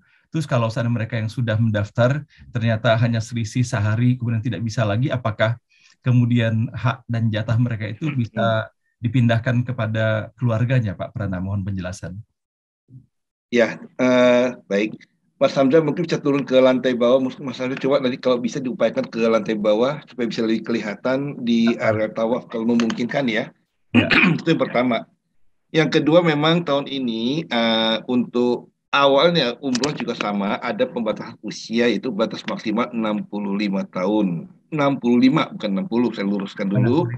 Dan pertimbangan apa? Dan anak-anak di bawah 18 tahun. Dan pertimbangan mungkin mereka ini adalah yang rawan barangkali untuk masih tinggi untuk rentan terkena COVID waktu itu. Tapi di umroh kemudian sudah dicabut batasan usia 65 tahun ke atas bebas sampai usia berapapun. Demikian juga yang di bawah bebas untuk berangkat untuk umroh. Tapi haji memang karena kuota dikurangin, pemerintah Saudi masih bersiap-siap jangan sampai kegiatan ibadah haji, puncak ibadah rukun Islam kelima ini dijadikan isu yang tidak sedap, demi kebutuhan apa dan segala macam, dijadikanlah tidak memperhatikan kesehatan, maka pemerintah Saudi memang memberikan batasan. Kita berharap ini baru tahun ini diadakan pembatasan umur, yaitu maksimal 65 tahun dan minimum yang bawah 18 tahun ke bawah, itu yang untuk tahun ini belum diperkenankan. Sehingga saudara-saudara kita yang sudah mendaftarkan dan sudah melunasi haji di tahun 2020 terkena dampak ini sekitar 10.000 orang lebih ya. Haji khusus maupun haji reguler yang terkena dampak ini adalah di atas 10.000 orang. Sehingga mereka mengalami penundaan, saya katakan penundaan, bukan pembatalan keberangkatan. Karena memang di sistem visa, aturan visa yang ada diberikan batasan tanggal-tanggal tertentu, di setiap tanggal wukuf itu berusia 65 tahun. Nah, bagaimana status mereka tahun depan? Mudah-mudahan artinya ketika situasi berangsur-angsur membaik, maka batasan umur ini sebagai umroh sudah akan dicabut, sehingga diharapkan di atas 65 tahun ini bisa kembali beribadah haji sebagaimana tahun-tahun sebelum tahun 2022. Itu Pak Hasan. Oke, baik. Berikutnya Pak Prana sepertinya ditujukan masih kepada Pak Prana. Prana, di sini pertanyaan disampaikan oleh Ibu Yusnidar. Bagaimanakah prosesnya suatu badan penyelenggara umroh dan haji bisa mendapatkan jatah haji furoda? Jadi mungkin jatah visanya mungkin dimasukkan dalam hal ini, saya kira. Secara jujur kita katakan memang untuk furoda ini harus betul-betul ya, kita harus mempunyai teman-teman atau partner di Saudi yang kita harus kenal betul-betul siapa mereka dan bagaimanakah mereka mendapatkan tanda petik jatah untuk menerbitkan visa haji furoda. Itu pertama. Jadi tidak sembarangan kita orang menawarkan kita terima atau kita bisa percaya. Kenapa? Kedua, sebaliknya mereka pun sama. Siapa ini yang datang kepada kami? Memang tidak kredibel untuk bisa bekerja sama. Karena apa? Mereka katakan kalau visa sudah terbit kita tidak bayar kepada mereka, mereka juga khawatir. Dan kebalikannya, kalau kita sudah store uang, apakah mereka keluar visa? Ini dua hal yang betul-betul membutuhkan kecermatan dan kejelian untuk menjadi partner-partner kita di Saudi. Nah ini itu satu mungkin yang tidak sederhana dan tidak mudah. Banyak ingin ngurus visa haji furoda ini, tapi memang banyak juga yang dulu sebelum-sebelumnya banyak yang mengalami tertipu, uang dan disetorkan dengan beralasan mereka akhirnya kembali pun tidak utuh. Banyak juga yang tidak keluar visanya. Nah ini satu PR berat bagi kami semua pihak lah yang ingin ngurusin visa haji furoda ini. Jadi tidak ada, apakah ada jatah khusus? Nggak ada jatah khusus untuk travel, tidak ada. Nah, tergantung kalau kita bekerja sama dengan pihak mana di Saudi yang kira-kira mereka betul yang bisa kita ketahui, oh ya memang valid mereka punya relasi sampai kepada pihak kerajaan yang berhak menerbitkan visa haji furoda itu Pak Hasan. Jadi betul-betul hati-hati banget sekali kami mengerjakan ini, sehingga betul-betul tahun ini pun kami hanya alhamdulillah semua anggota Himpu yang mengajukan via Himpu, kita bisa mendapatkan total 252 visa haji furoda. Dan alhamdulillah semua yang diamankan pada kami bisa kita lakukan. Itu mungkin contoh kondisi yang ada. Tahun-tahun sebelumnya kita bisa memberangkatkan furoda sampai waktu itu 1.000 orang.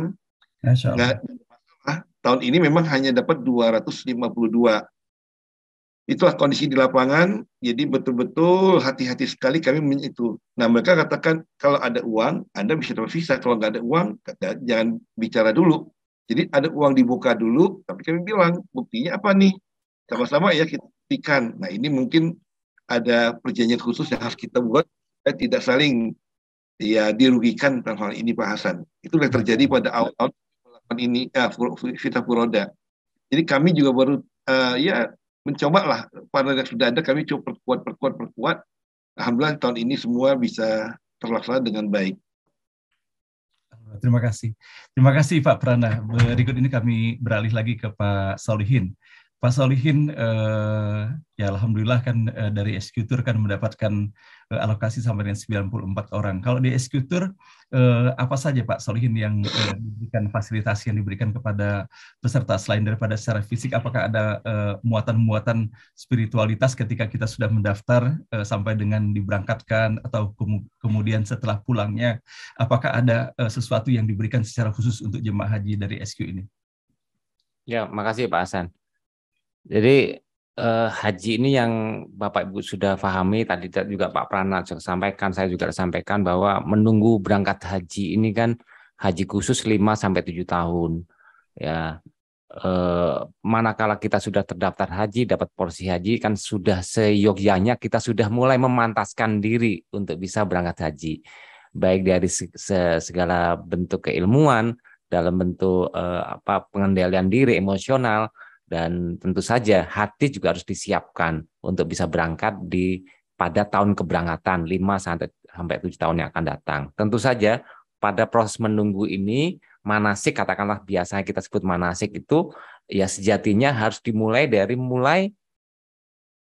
sudah mendapatkan porsi haji sampai keberangkatan. Ya, 5-7 tahun itu sebenarnya harus sudah mulai itu menata hati, memperoleh ilmu-ilmu, dan itu yang memang harus dimiliki gitu, sehingga pada saat keberangkatan ya sudah tidak kagok lagi, itu sudah siap mentalnya, sudah siap ilmunya, dan sudah siap dari si materinya. Nah, yang kami persiapkan adalah tadi Pak Hasan, dari mulai terdaftar haji ya, dapat nomor porsi haji sampai 5 tahun ke depan, 7 tahun ke depan, itu kita siapkan dalam hal manasik, dalam hal tuntunan ilmu, dalam hal ilmu fikih, ya, dari mulai toharoh, dari mulai membaca Al-Qur'annya, ya, sampai ke hal-hal yang memang erat kaitannya dengan kegiatan haji, yaitu manasik haji. Ya, ini salah satu bentuk pembekalan, ya. Tentu saja pada saat keberangkatan hajinya ini yang sudah berjalan dan ada aturannya dari pemerintah, ya, manasiknya harus sekian, di sana harus menginap di hotel A, B, C, D, E yang sudah ditentukan oleh pemerintah. Dan terpenting sekali lagi saya sampaikan bahwa haji itu penuh dengan aturan-aturan. Haji itu penuh dengan pembatasan-pembatasan. Ini yang harus kita arrange waktunya, artinya kita atur ya emosi kita ya sebelum keberangkatan, bahwa harus sudah siap-siap loh dengan segala aturan-aturan yang ada. Harus kita mempersiapkan pada saat kita berada di Mina, pada saat kita di Arafah. Ini harus ditata dari semenjak mulai daftar haji. Dan kita siapkan ya, alhamdulillah kalau di ISQ kita siapkan dari mulai dapat porsi haji sampai keberangkatan. Dan itu memang tiap hari kita berikannya. Tidak hanya sebulan sekali atau 2 bulan sekali, tapi setiap hari, mungkin sehari itu bisa 2 kali ya. Tergantung waktunya saja. Jamaah tinggal menentukan saja waktunya mana-mana yang akan mempunyai keleluasan waktu untuk bisa mengikuti acara-acara manasik haji yang kita sudah persiapkan. Gitu Pak Hasan. Oke, baik. Terima kasih Pak Solihin. Kepada Pak Prana, ada pertanyaan lagi Pak Prana. Sampai sejauh ini kan kalau saya Himpu berarti semacam asosiasi, dan dalam hubungannya dengan pemerintah Saudi bisa juga semacam perwakilan resmi dari pemerintah ya Pak Prana. Mohon kira-kira diberikan penjelasan.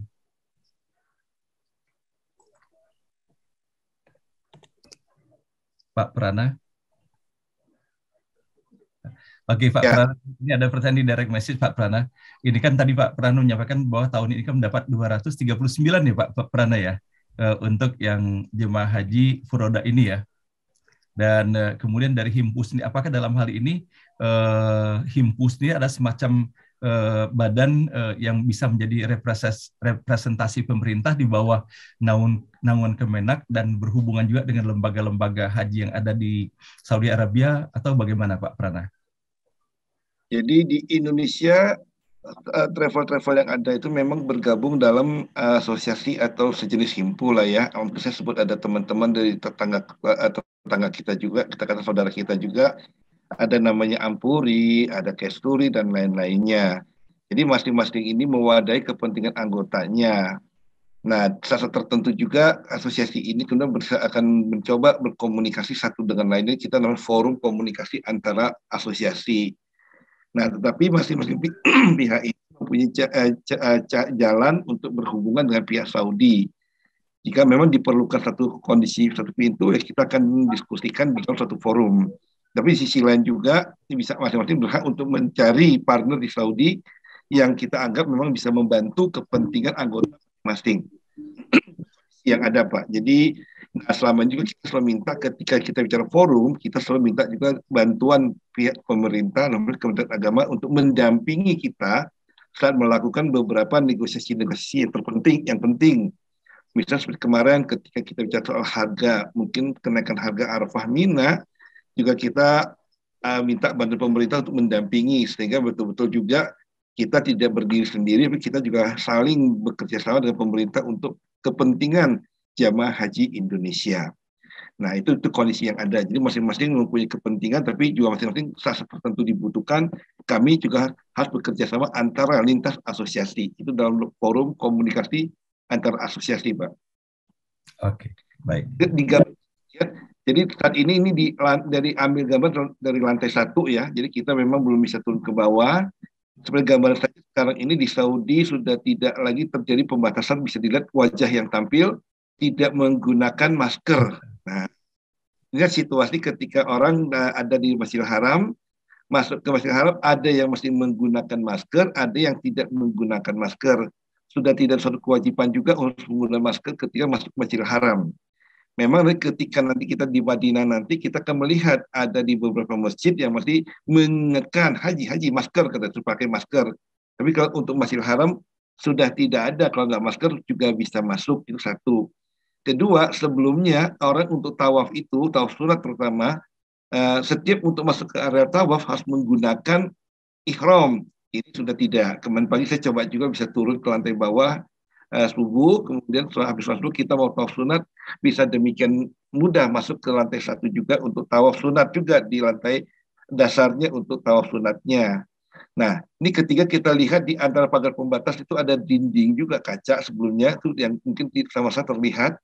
Ini itu adalah gambar yang untuk area orang tawaf yang sekarang ini tidak terlihat, artinya memang situasi kepadatan untuk tawaf ini belum terlihat sebagaimana kondisi normal. Kalau kondisi normal itu lantai 1, lantai dasar juga area tawaf di Ka'bah itu penuh sekali.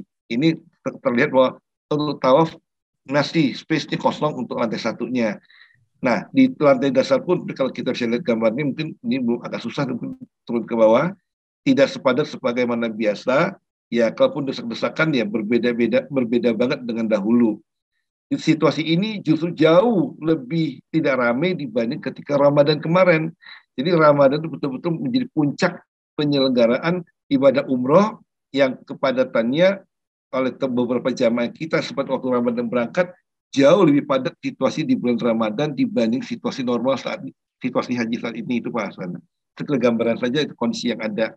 Jadi sudah tidak ada masker, tidak ada lagi ini, tidak ada kewajiban. Ya jarak pun ketika sholat sudah betul-betul padat satu dengan lainnya. Itulah mungkin mudah-mudahan ini juga betul-betul ya virus ini akan betul-betul bisa kita antisipasi dengan baik. Dan ke depan ibadah umroh dan haji ini tidak ada lagi kendala soal batasan usia dan lain-lainnya. Dan umat Islam yang memiliki kemampuan bisa beribadah dengan baik dan dengan lancar untuk ke tanah suci. Itu mungkin kondisinya. Masya Allah. Pak Prana, kita akan balik lagi nanti kepada Pak Prana. Saya akan menanyakan dulu kepada Pak Solihin. Ada pertanyaan dari peserta. Pak Solihin, kalau seandainya ada yang tertarik ingin mendaftarkan haji furoda itu kemana mendaftarnya? Bagaimana cara mendaftarnya? Yang pasti harus ke penyelenggara haji khusus yang resmi, Pak Hasan dan Bapak Ibu semuanya. Jadi pastikan mendaftar haji furodanya itu ke penyelenggara haji khusus yang resmi. Ini yang sesuai dengan ketentuan Undang-Undang Nomor 8 2019. Jadi boleh daftar mujamalah atau furoda yang ke PHK yang resmi. Di Indonesia ada sekitar 400-an PHK yang resmi. Dan tadi Pak Prana sampaikan itu datanya semuanya ada di asosiasi ya, Himpu ada, kami ISQ adalah bagian ya salah satu penyelenggara haji khusus yang resmi yang terhimpun dalam asosiasi Himpuh gitu Pak Hasan. Jadi pastikan harus mendaftarnya ke PIHK yang resmi. Ini salah satu upaya kita untuk bisa mendapatkan ini ya, mendapatkan pelayanan yang baik gitu, yang profesional. Makasih Pak Solihin. Nah ini kepada Pak Prana. Pak Prana, ini kan tadi disampaikan juga oleh Pak Solihin ataupun info yang beredar dalam masyarakat bahwa harga untuk haji khusus ini furoda ini kan sangat bervariasi dan bahkan ya kaget juga mendengar Pak Solihin ada yang berani sampai bayar lebih 1 miliar ya Pak Solihin ya untuk mendapatkan haji ini gitu kan ya. Yang penting asal berangkatnya. Nah tentunya ini kan memberikan gambaran yang kurang sehat juga mungkin bagi masyarakat ya Pak Prana ya kalau seandainya hal ini betul-betul terjadi ya. Nah apakah hal ini tidak ada pengaturan bahwa kalaupun toh ini diselenggarakan oleh banyak sekali travel bureau yang mendapatkan amanah yang resmi yang tadi disebutkan oleh Pak Solihin ya, apakah tidak ada pengaturan agar tidak terjadi deviasi harga yang semau-maunya kesannya oleh si travel bureau penyelenggara dikarenakan demand-nya begitu tertinggi sehingga mereka menjadi seakan-akan bisa mengatur semaunya mereka gitu Pak. Bagaimana langkahnya agar ya dalam pandangan masyarakat agar tidak terjadi gitu begitu jauh fluktuasi harga itu? Ya, Pak, jadi memang bicara haji sendiri ini itu betul-betul harus kita memahami banyak sudut yang ada. Ya, harga itu biasanya ada kaitan dengan program juga, Pak Hasan. Ya. Yang pertama barangkali ada program yang kita di travel disebut dengan program awal keberangkatan. Ada yang program tengah dan ada yang program akhir. Apa yang dimaksud program awal? Keberangkatan di tanggal kurang sebelum tanggal sampai tanggal 20 Zulqa'dah keberangkatan haji gelombang pertama. Kedua, tengah itu di atas 25 keberangkatan sampai dengan tanggal 1 Zulhijjah. Yang ketiga, ada keberangkatan 1 Zulhijjah itu program akhir. Nah, akhir pun ada dua, apakah programnya akhir ini langsung memasuki kota Mekah dan menempati hotel atau menggunakan penginapan yang lain yang dikatakan dengan transit. Nah, pada dasar penyelenggara juga tidak ingin, kami jujur katakan tidak juga ingin menjual dengan harga yang mahal. Mungkin ada pihak-pihak tertentu yang menjual dengan harga tinggi dengan pertimbangan bahwa satu, mereka programnya adalah akhir dan memasuki kota Mekah terlebih dahulu dan tinggal di hotel di kawasan Masjidil Haram.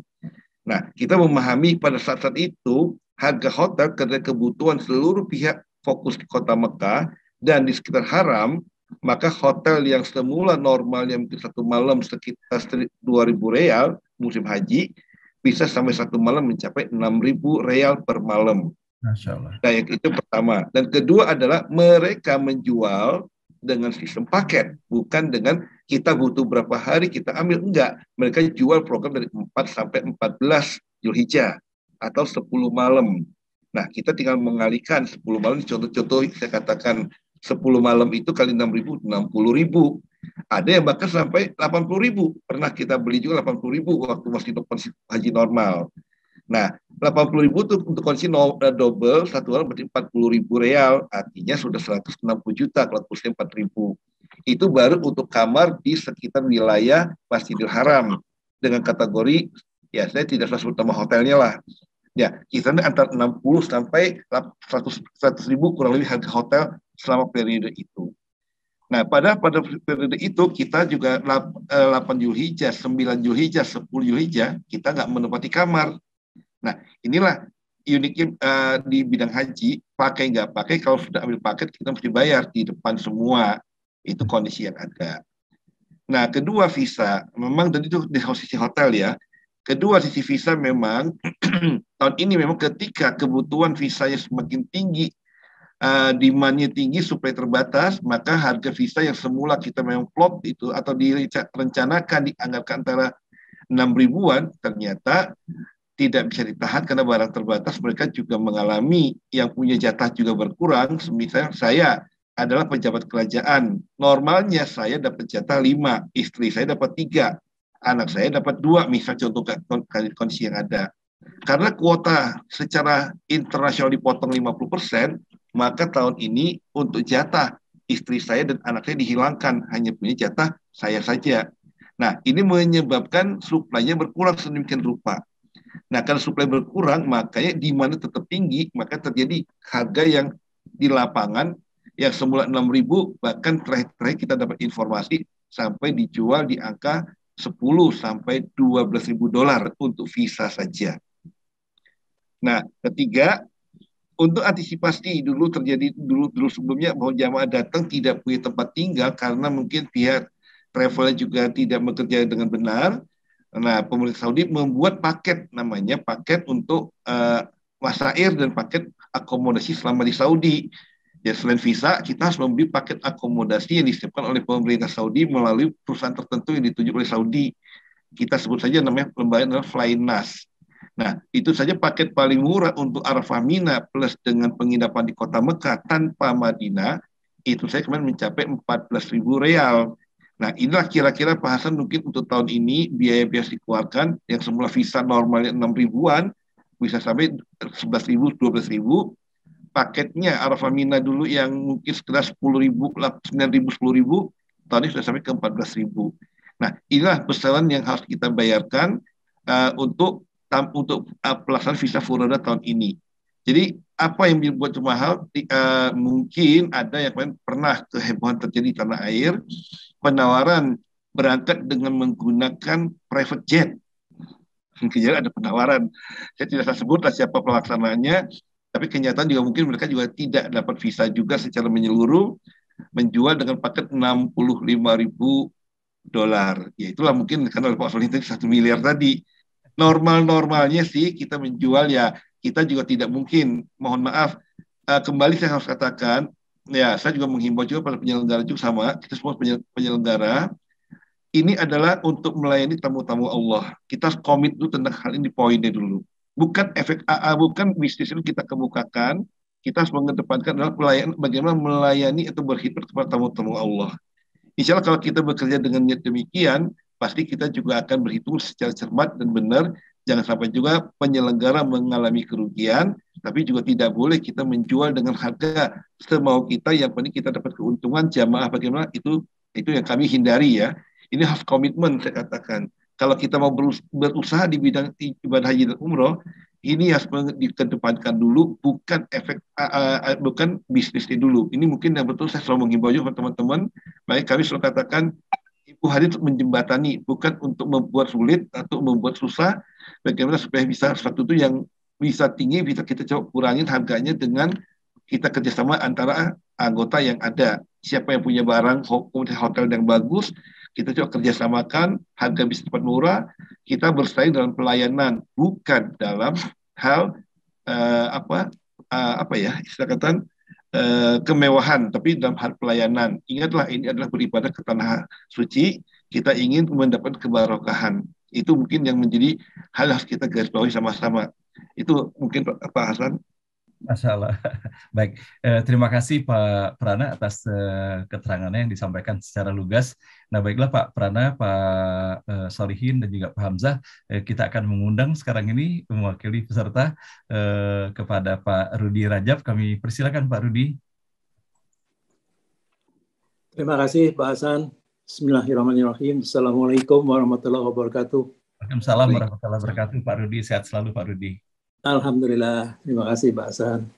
Jamaah NBO yang dicintai Allah, yang memberikan sharing pada hari ini yang sangat luar biasa, Pak Prana Tanjudin, Wakil Ketua Umum HIMPU, Pak Solihin, pimpinan SQ Tour, dan juga dari langsung dari Mekah, Masjidil Haram. Mekah, Masjidil Haram. Pak Hamzah dari Himpuh juga. Alhamdulillahirrabbilalamin. Wassalatu wassalamu ala Rasulullah sallallahu alaihi wasallam. La haula wala quwata illa billah. Amma ba'd. Tadi sangat luar biasa sharingnya Pak. Ini hari memang lain dari yang lain. Ya masih dalam suasana Idul Adha. Dan kita masih bisa menyaksikan jamaah kita, saudara-saudara kita masih beribadah. Dan juga yang membuat merinding kami waktu itu tadi adalah azan dari langsung dari Masjidil Haram.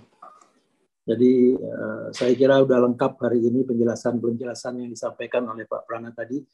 Dan Pak Prana sudah menyampaikan juga bahwa tidak perlu terdikotomis antara haji biasa, haji furodah dan haji khusus yang memenuhi kuota haji yang 200.000.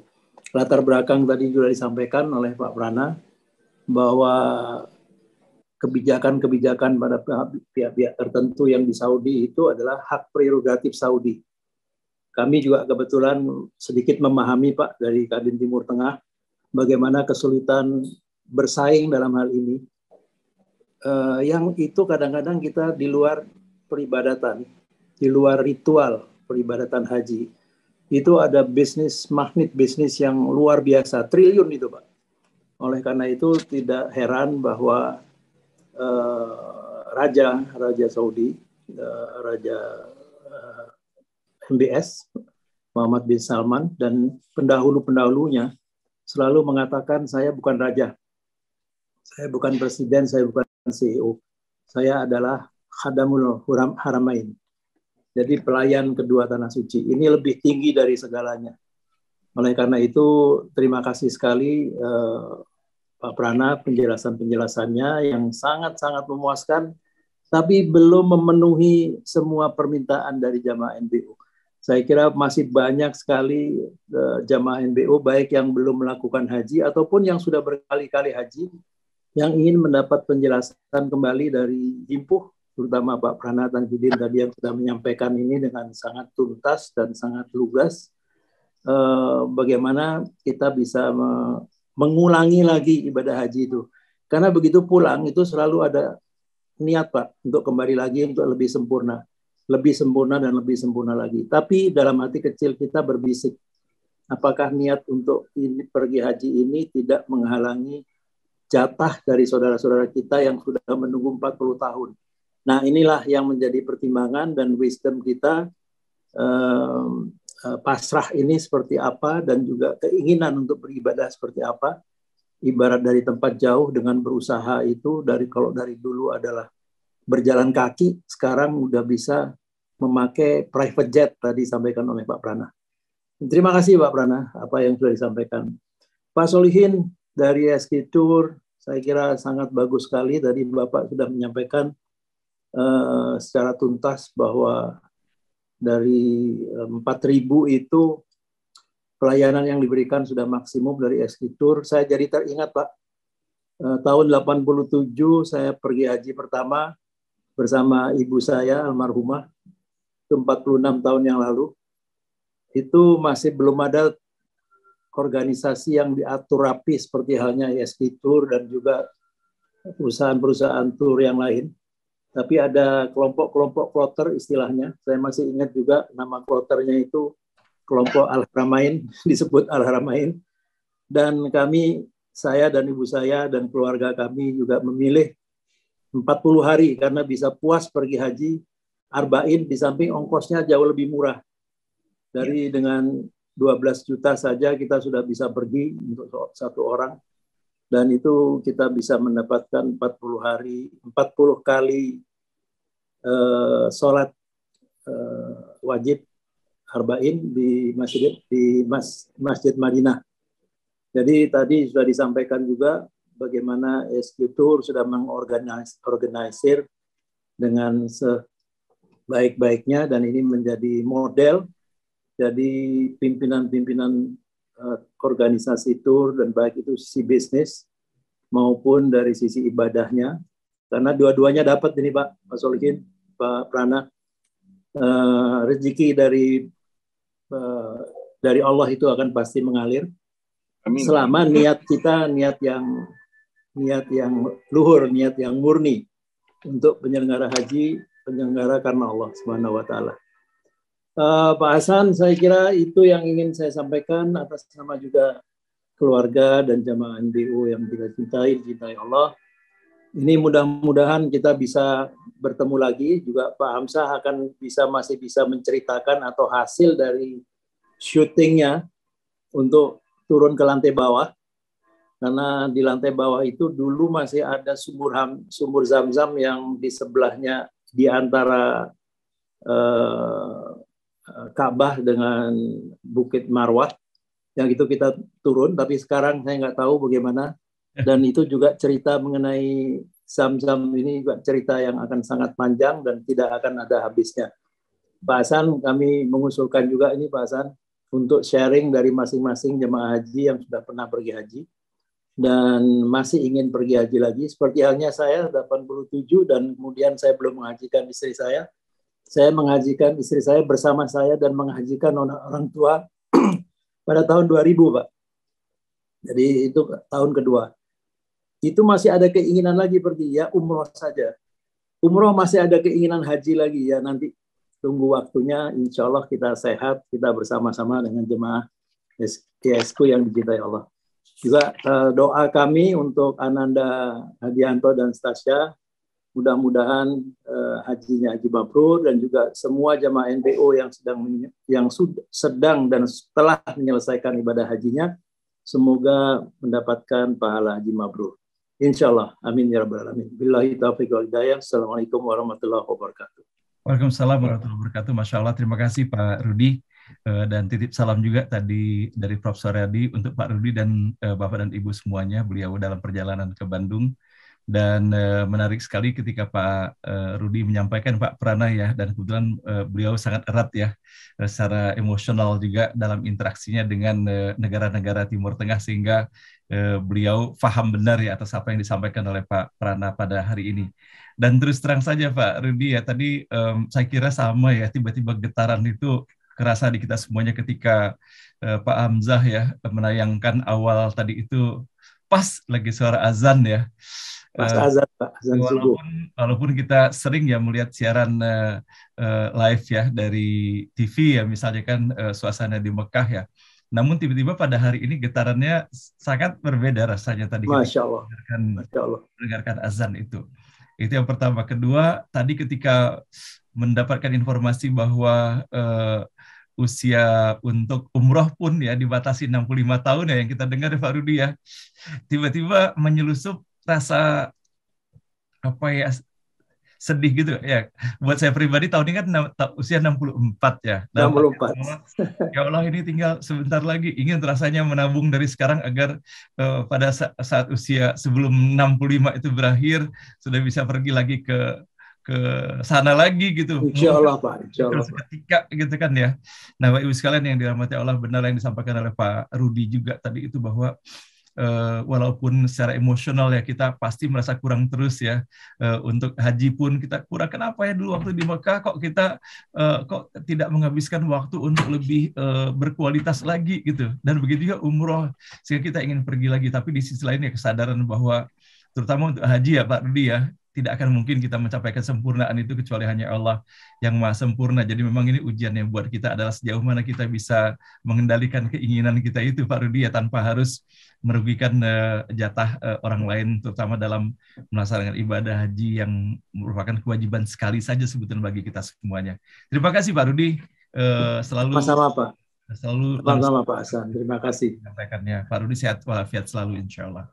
Amin. Karena inilah, dan terus terang aja Pak Rudi, Pak Ibu semuanya, saya surprise sekali ya ketika saya mendapatkan WA dari Pak Prana. Saya tidak mengira bahwa ketika saya mengikuti jemaah haji itu, ternyata salah seorang peserta diskusi dalam kajian kemarin, Pak Prana adalah seorang peserta kita, dan ternyata saya pikir beliau hanya hadir sesekali, ternyata beliau tahu persis Pak Rudi apa yang terjadi. Loh, ternyata Pak Prana rajin peserta. Hadir terus Pak Prana Pak.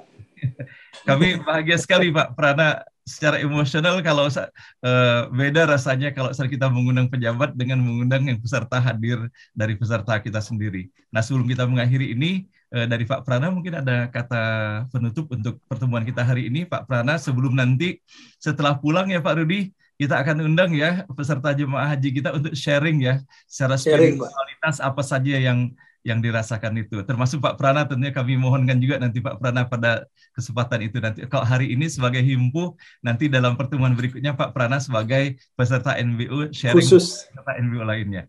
Khusus Pak. Silakan Pak Prana. Ya, baik Bapak Ibu sekalian yang dirahmati Allah. Saya sudah cek dengan Hamzah juga barusan. Ternyata akses untuk ke bawah tadi yang Pak Rudi mintakan tadi memang sudah ditutup, Pak. Jadi memang ditutup sementara ini karena mungkin di bawah sudah cukup padat. Jadi untuk pagi ini kita bisa turun ke bawah, itu yang pertama. Nah, jadi itu kondisi yang ada pada pagi hari ini. Yang kedua, memang banyak perubahan-perubahan yang terjadi di Saudi. Sekarang ini pembangunan tetap luar biasa berjalannya. Tapi yakinlah kita yang 65 tadi untuk haji, Pak. Untuk haji, saya kasih kata khusus. Untuk tahun ini haji yang 65 tahun yang batas usia.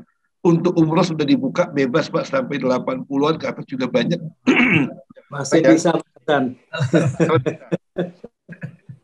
Bercanda. Ini kenapa demikian? Ini adalah karena doa kita juga masing-masing. Ketika mau wada, maka kita minta kepada Allah agar ya Allah izinkan aku untuk kembali ke tempat ini berkali-kali dan berulang kali dalam kondisi saya beriman kepadamu ya Allah, dan mudah-mudahan kita bisa dikembalikan dalam keadaan yang husnul khotimah. Allahumma amin. Itu doa kita, selalu kita ingin kembali, dan mudah-mudahan dengan ibadah umroh kita lakukan ini bisa menghapuskan dosa-dosa kafarat di antara kedua umroh yang kita lakukan. Dan mudah-mudahan yang terpenting kami sampaikan pada jamaah adalah, ingat Bapak Ibu, umroh ataupun haji ini adalah berulang ke awal. Ketika kita pulang ke tanah air, maka yang utama adalah bukan haji atau umrohnya, adalah bagaimana kita memperbaiki diri kita lebih baik dan lebih baik lagi. Ini seperti yang disampaikan oleh Ustadz Bahtiar Nasir kemarin melalui Zoom juga, tentang bagaimana tentang surat 91 ayat 1 sampai dengan 9 atau sampai 10 ya, tentang memperbaiki. Nah, ini bagaimana kita memperbaiki diri kita lebih baik lagi dan lebih baik lagi, sehingga keberadaan kita betul-betul dirasakan oleh saudara kita yang lain, bisa memberikan manfaat ya, juga kita dapatkan. Inilah pesan yang senantiasa juga kami sampaikan kepada jamaah, dan tidak henti-henti sama juga dengan program ini, ngaji bareng online, tadabur diberikan senantiasa membawa banyak pencerahan-pencerahan bagi kami juga, yang orang awam terkadang membaca demikian ayat kemarin juga, masuk pengkayaan juga dari Pak Hasan, senantiasa kami mendapat banyak makna-makna lain di antara ayat yang kita baca. Ya, inilah saya katakan pentingnya kita dan pentingnya kita selalu dekat dengan Al-Quran. Jangan sampai kita menjadi orang-orang yang dijauhi Al-Quran. Jadi misi umroh ini ataupun misi haji adalah perubahan Bapak Ibu sekalian. Kami ingin juga membawa jamaah kita berubah juga. Mudah-mudahan inilah yang Allah mudahkan bagi kita untuk membawa Indonesia ke depan jauh lebih baik. Dan saya berharap juga NBO nanti hadir untuk memberikan pencerahan dan mewarnai banyak perjalanan insan-insan Indonesia yang membutuhkan pemahaman tentang Al-Quran. Itu mungkin Pak Hasan dari saya, Pak Hasan, cara tambahannya. Terima kasih Pak Prana. Tentunya doa kami untuk Pak Prana bersama seluruh rombongan ya Pak Prana, sehat walafiat selalu. Semoga diberikan keberkahan, kemudahan, dan tentunya mendapatkan haji yang mabrur Pak Prana. Allahumma amin. Dan buat saya pribadi pun terima kasih atas segala bantuannya, sehingga di dalamnya termasuk putra dan menantu saya pun ikut berada di sana. Dan terakhir kepada Pak Solihin, terima kasih Pak Solihin, sahabat saya, walaupun usianya jauh lebih muda dari saya, tapi banyak hal Pak Rudi yang saya belajar juga dari Pak Solihin ini. Tawadu, tetap sabar gitu kan dalam menghadapi berbagai ujian dan cobaan dalam penyelenggaraan haji ataupun umroh. Kadang-kadang kan kita tidak bisa menduga ya problem yang kita hadapi di lapangan ya Pak Solihin ya. Sebagaimana dulu ketika tahun 2010 ya Pak Solihin, kita betapa serunya, bisa dibayangkan Pak Rudi hanya sehari menjelang keberangkatan kita, ternyata salah satu maskapai penerbangan yang menyediakan satu pesawat untuk jemaah haji 350 orang itu membatalkannya. kebayang suasananya chaos seperti apa sebetulnya, dan sehingga kita harus mencari ke sana kemari, kemudian menggunakan beberapa airline ya Pak Solihin ya, untuk sampai tiba di Mekah dan bagaimana koordinasi di sana. Dan saya bersyukur sekali menjadi bagian dari peristiwa itu sehingga mendapatkan pembelajaran yang luar biasa. Oke, kepada Pak Solihin, kami silakan Pak Solihin. Ya, terima kasih Pak Hasan. Bapak Ibu semuanya, jadi haji itu terbatas. Haji itu dibatasi dengan kuota. Indonesia pada saat normal itu kuotanya 200.000. Yang daftar haji per tahun, data terakhir ya sebelum pandemi itu 800.000 yang daftar haji per tahun. Jadi yang berangkat 200.000, 800.000 daftar, 1:4. Analogi sederhananya, Bapak Ibu semuanya, apabila saat ini Bapak Ibu istitoah, ya harta ada, sehat, kemudian ilmunya cukup, ya Bapak Ibu menunda setahun saja untuk daftar haji sama dengan Bapak Ibu menambah masa tunggu hajinya 4 tahun.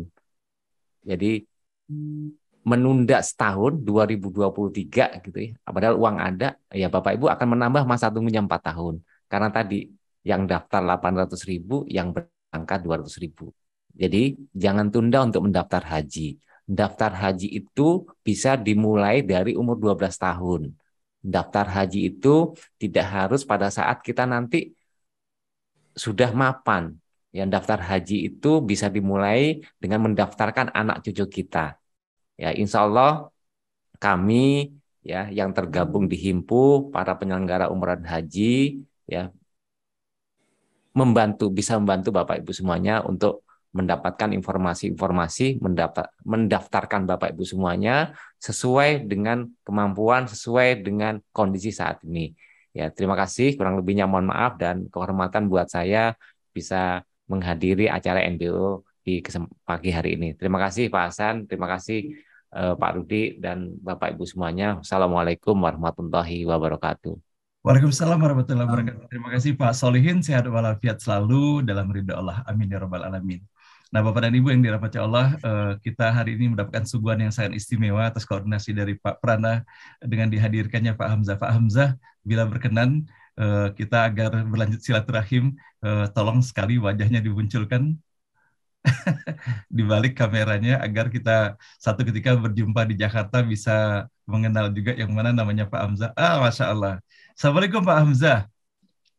Waalaikumsalam warahmatullahi wabarakatuh Pak Hasan. Pak Hamzah, terima kasih sekali Pak Hamzah begitu sabarnya ya menayangkan live ya dari Mekah ya.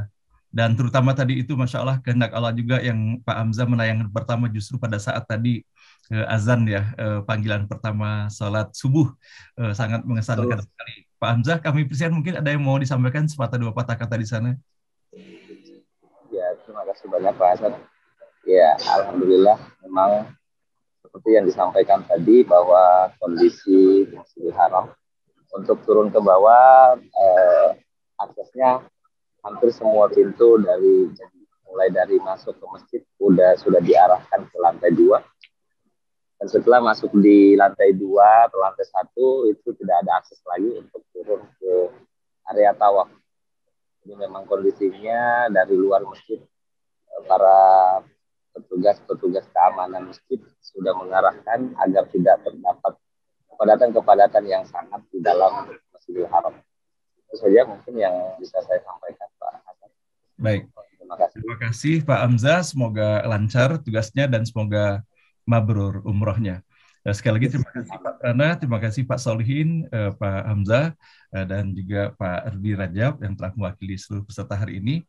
Dan selanjutnya kita akan memasuki terakhir acara kita pada hari ini, sama-sama kita memahkotainya dengan doa yang akan disampaikan dan dipimpin langsung oleh Ustadz Muhammad Taslim. Kepada Pak Prana dan kepada Pak Hamzah, Pak Solihin, terima kasih. Mohon maaf lahir dan batin. Wabillahi taufiq wal hidayah. Wassalamualaikum warahmatullahi wabarakatuh. Waalaikumsalam. Pak Ustadz Taslim, kami persilakan Ustadz.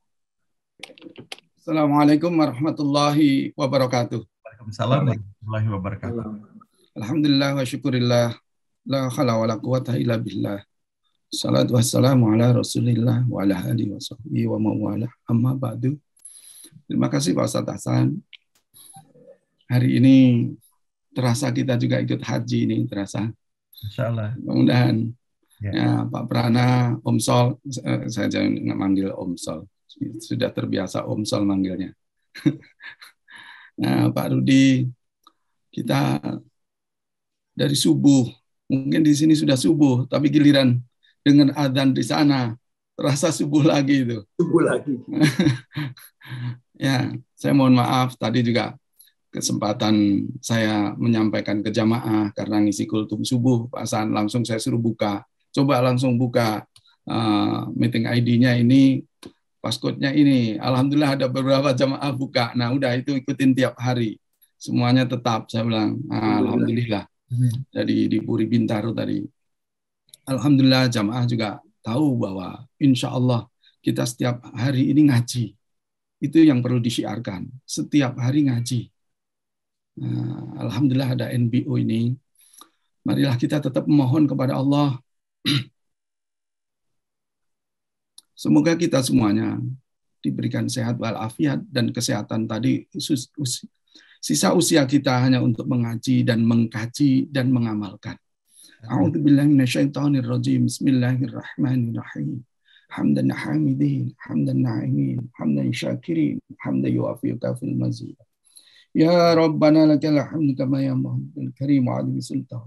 Amin. Allahumma salli ala sayyidina Muhammad wa ala alihi wa ashabihi wa tabi'in ila yaumil qiyamah. Amin. Ya Allah ya Rabb kami. Allahumma ya Allah. Ya Fattahu ya Alim. Ya Hadi ya Rasyid. Hanya Engkau lah ya Allah yang membukakan hati dan pikiran kami. Engkau berikan kecerdasan untuk memahami Al-Qur'an-Mu, untuk mengamalkan kalam-Mu ya Allah. Ya Allah ya Rabb kami, setiap hari kami mengaji di NBU ini yang dibimbing oleh Bapak Ustadz Hasanuddin Tayyib. Kami selalu belajar Al-Quran. Kami mengkaji dari orang-orang yang sharing di beranda hari ini dan hari-hari berikutnya dan hari yang lalu, agar kami mampu mengamalkan atas bimbingan-Mu ya Rabb, atas tuntunan ketauladanan Rasul-Mu Nabiullah Muhammad sallallahu alaihi wasallam. Kami mampu mengamalkan Al-Qur'anul Karim, menjalankan perintah-Mu, ketauladanan Rasul-Mu Nabiullah Muhammad sallallahu alaihi wasallam. Allahumma inna nas'aluka imanan qa'im wa yaqinan shadiqan wa qalban khusyu'an wa sabran jamila ya Allah. Kokohkan keyakinan kami, mantapkan keinginan kami. Jangan Engkau kurangi sedikit pun nikmat iman yang ada di dalam hati ini ya Allah. Allahumma ya Allah, Allahumma nas'al umran sa'id syukura wa dhamman basira. Ya Allah, Engkau berikan kami ampunan-Mu ya Allah. Engkau hapuskan noda dan dosa yang ada pada diri kami. Engkau jadikan umroh kami umroh yang haji mabrur ya Allah. Jadikan kami ya Allah amal soleh kami, kebaikan kami hanya mencari ridho-Mu ya Allah. Bimbinglah kami menuju jalan yang Engkau ridhoi. Rabbana la tuzigh qulubana ba'da idh hadaitana wa hab lana min ladunka rahmah innaka antal wahhab. Rabbana hab lana min azwajina wa dhurriyyatina qurrata a'yun waj'alna lil muttaqina imama. Rabbana waj'alna muslimaina laka wa min dhurriyyatina ummatan muslimatan lak. Wa arina manasikana wa tub alaina innaka antat tawwabur rahim. Rabbana atina fid dunya hasanah wa fil akhirati hasanah wa qina azabannar. Wa sallallahu ala sayyidina Muhammad wa ala alihi wa sahbihi wasallam. Alhamdulillahi rabbil alamin. Amin. Terima kasih Pak Ustadz Hasanuddin, Pak Rudi dan Pak Parana semuanya, Mas Sol, Om Sol. Ya, terima kasih. Mohon maaf jamaah NBU semuanya. Mohon maaf lahir batin. Assalamualaikum warahmatullahi wabarakatuh. Waalaikumsalam warahmatullahi wabarakatuh. Terima kasih Ustaz Taslim atas doanya. Semoga Allah kabulkan dan Allah berikan kita semuanya. Dan sekali lagi Bapak Ibu sekalian, dengan akhirnya doa dari Ustaz Taslim maka berakhir pula acara ngaji bareng online kita pada hari ini. Sangat istimewa dengan adanya sharing langsung ya dari Pak Prana dari Tanah Suci Mekah dan juga dari Pak Hamzah yang telah menyajikan video untuk kita semuanya. Dan kita akhiri pertemuan ini, mohon maaf lahir dan batin apabila di dalam mengantarkan acara ini terdapat kekurangan di dalamnya. Mudah-mudahan Allah memberikan ampunan bagi kita semuanya. Wassalamualaikum warahmatullahi wabarakatuh.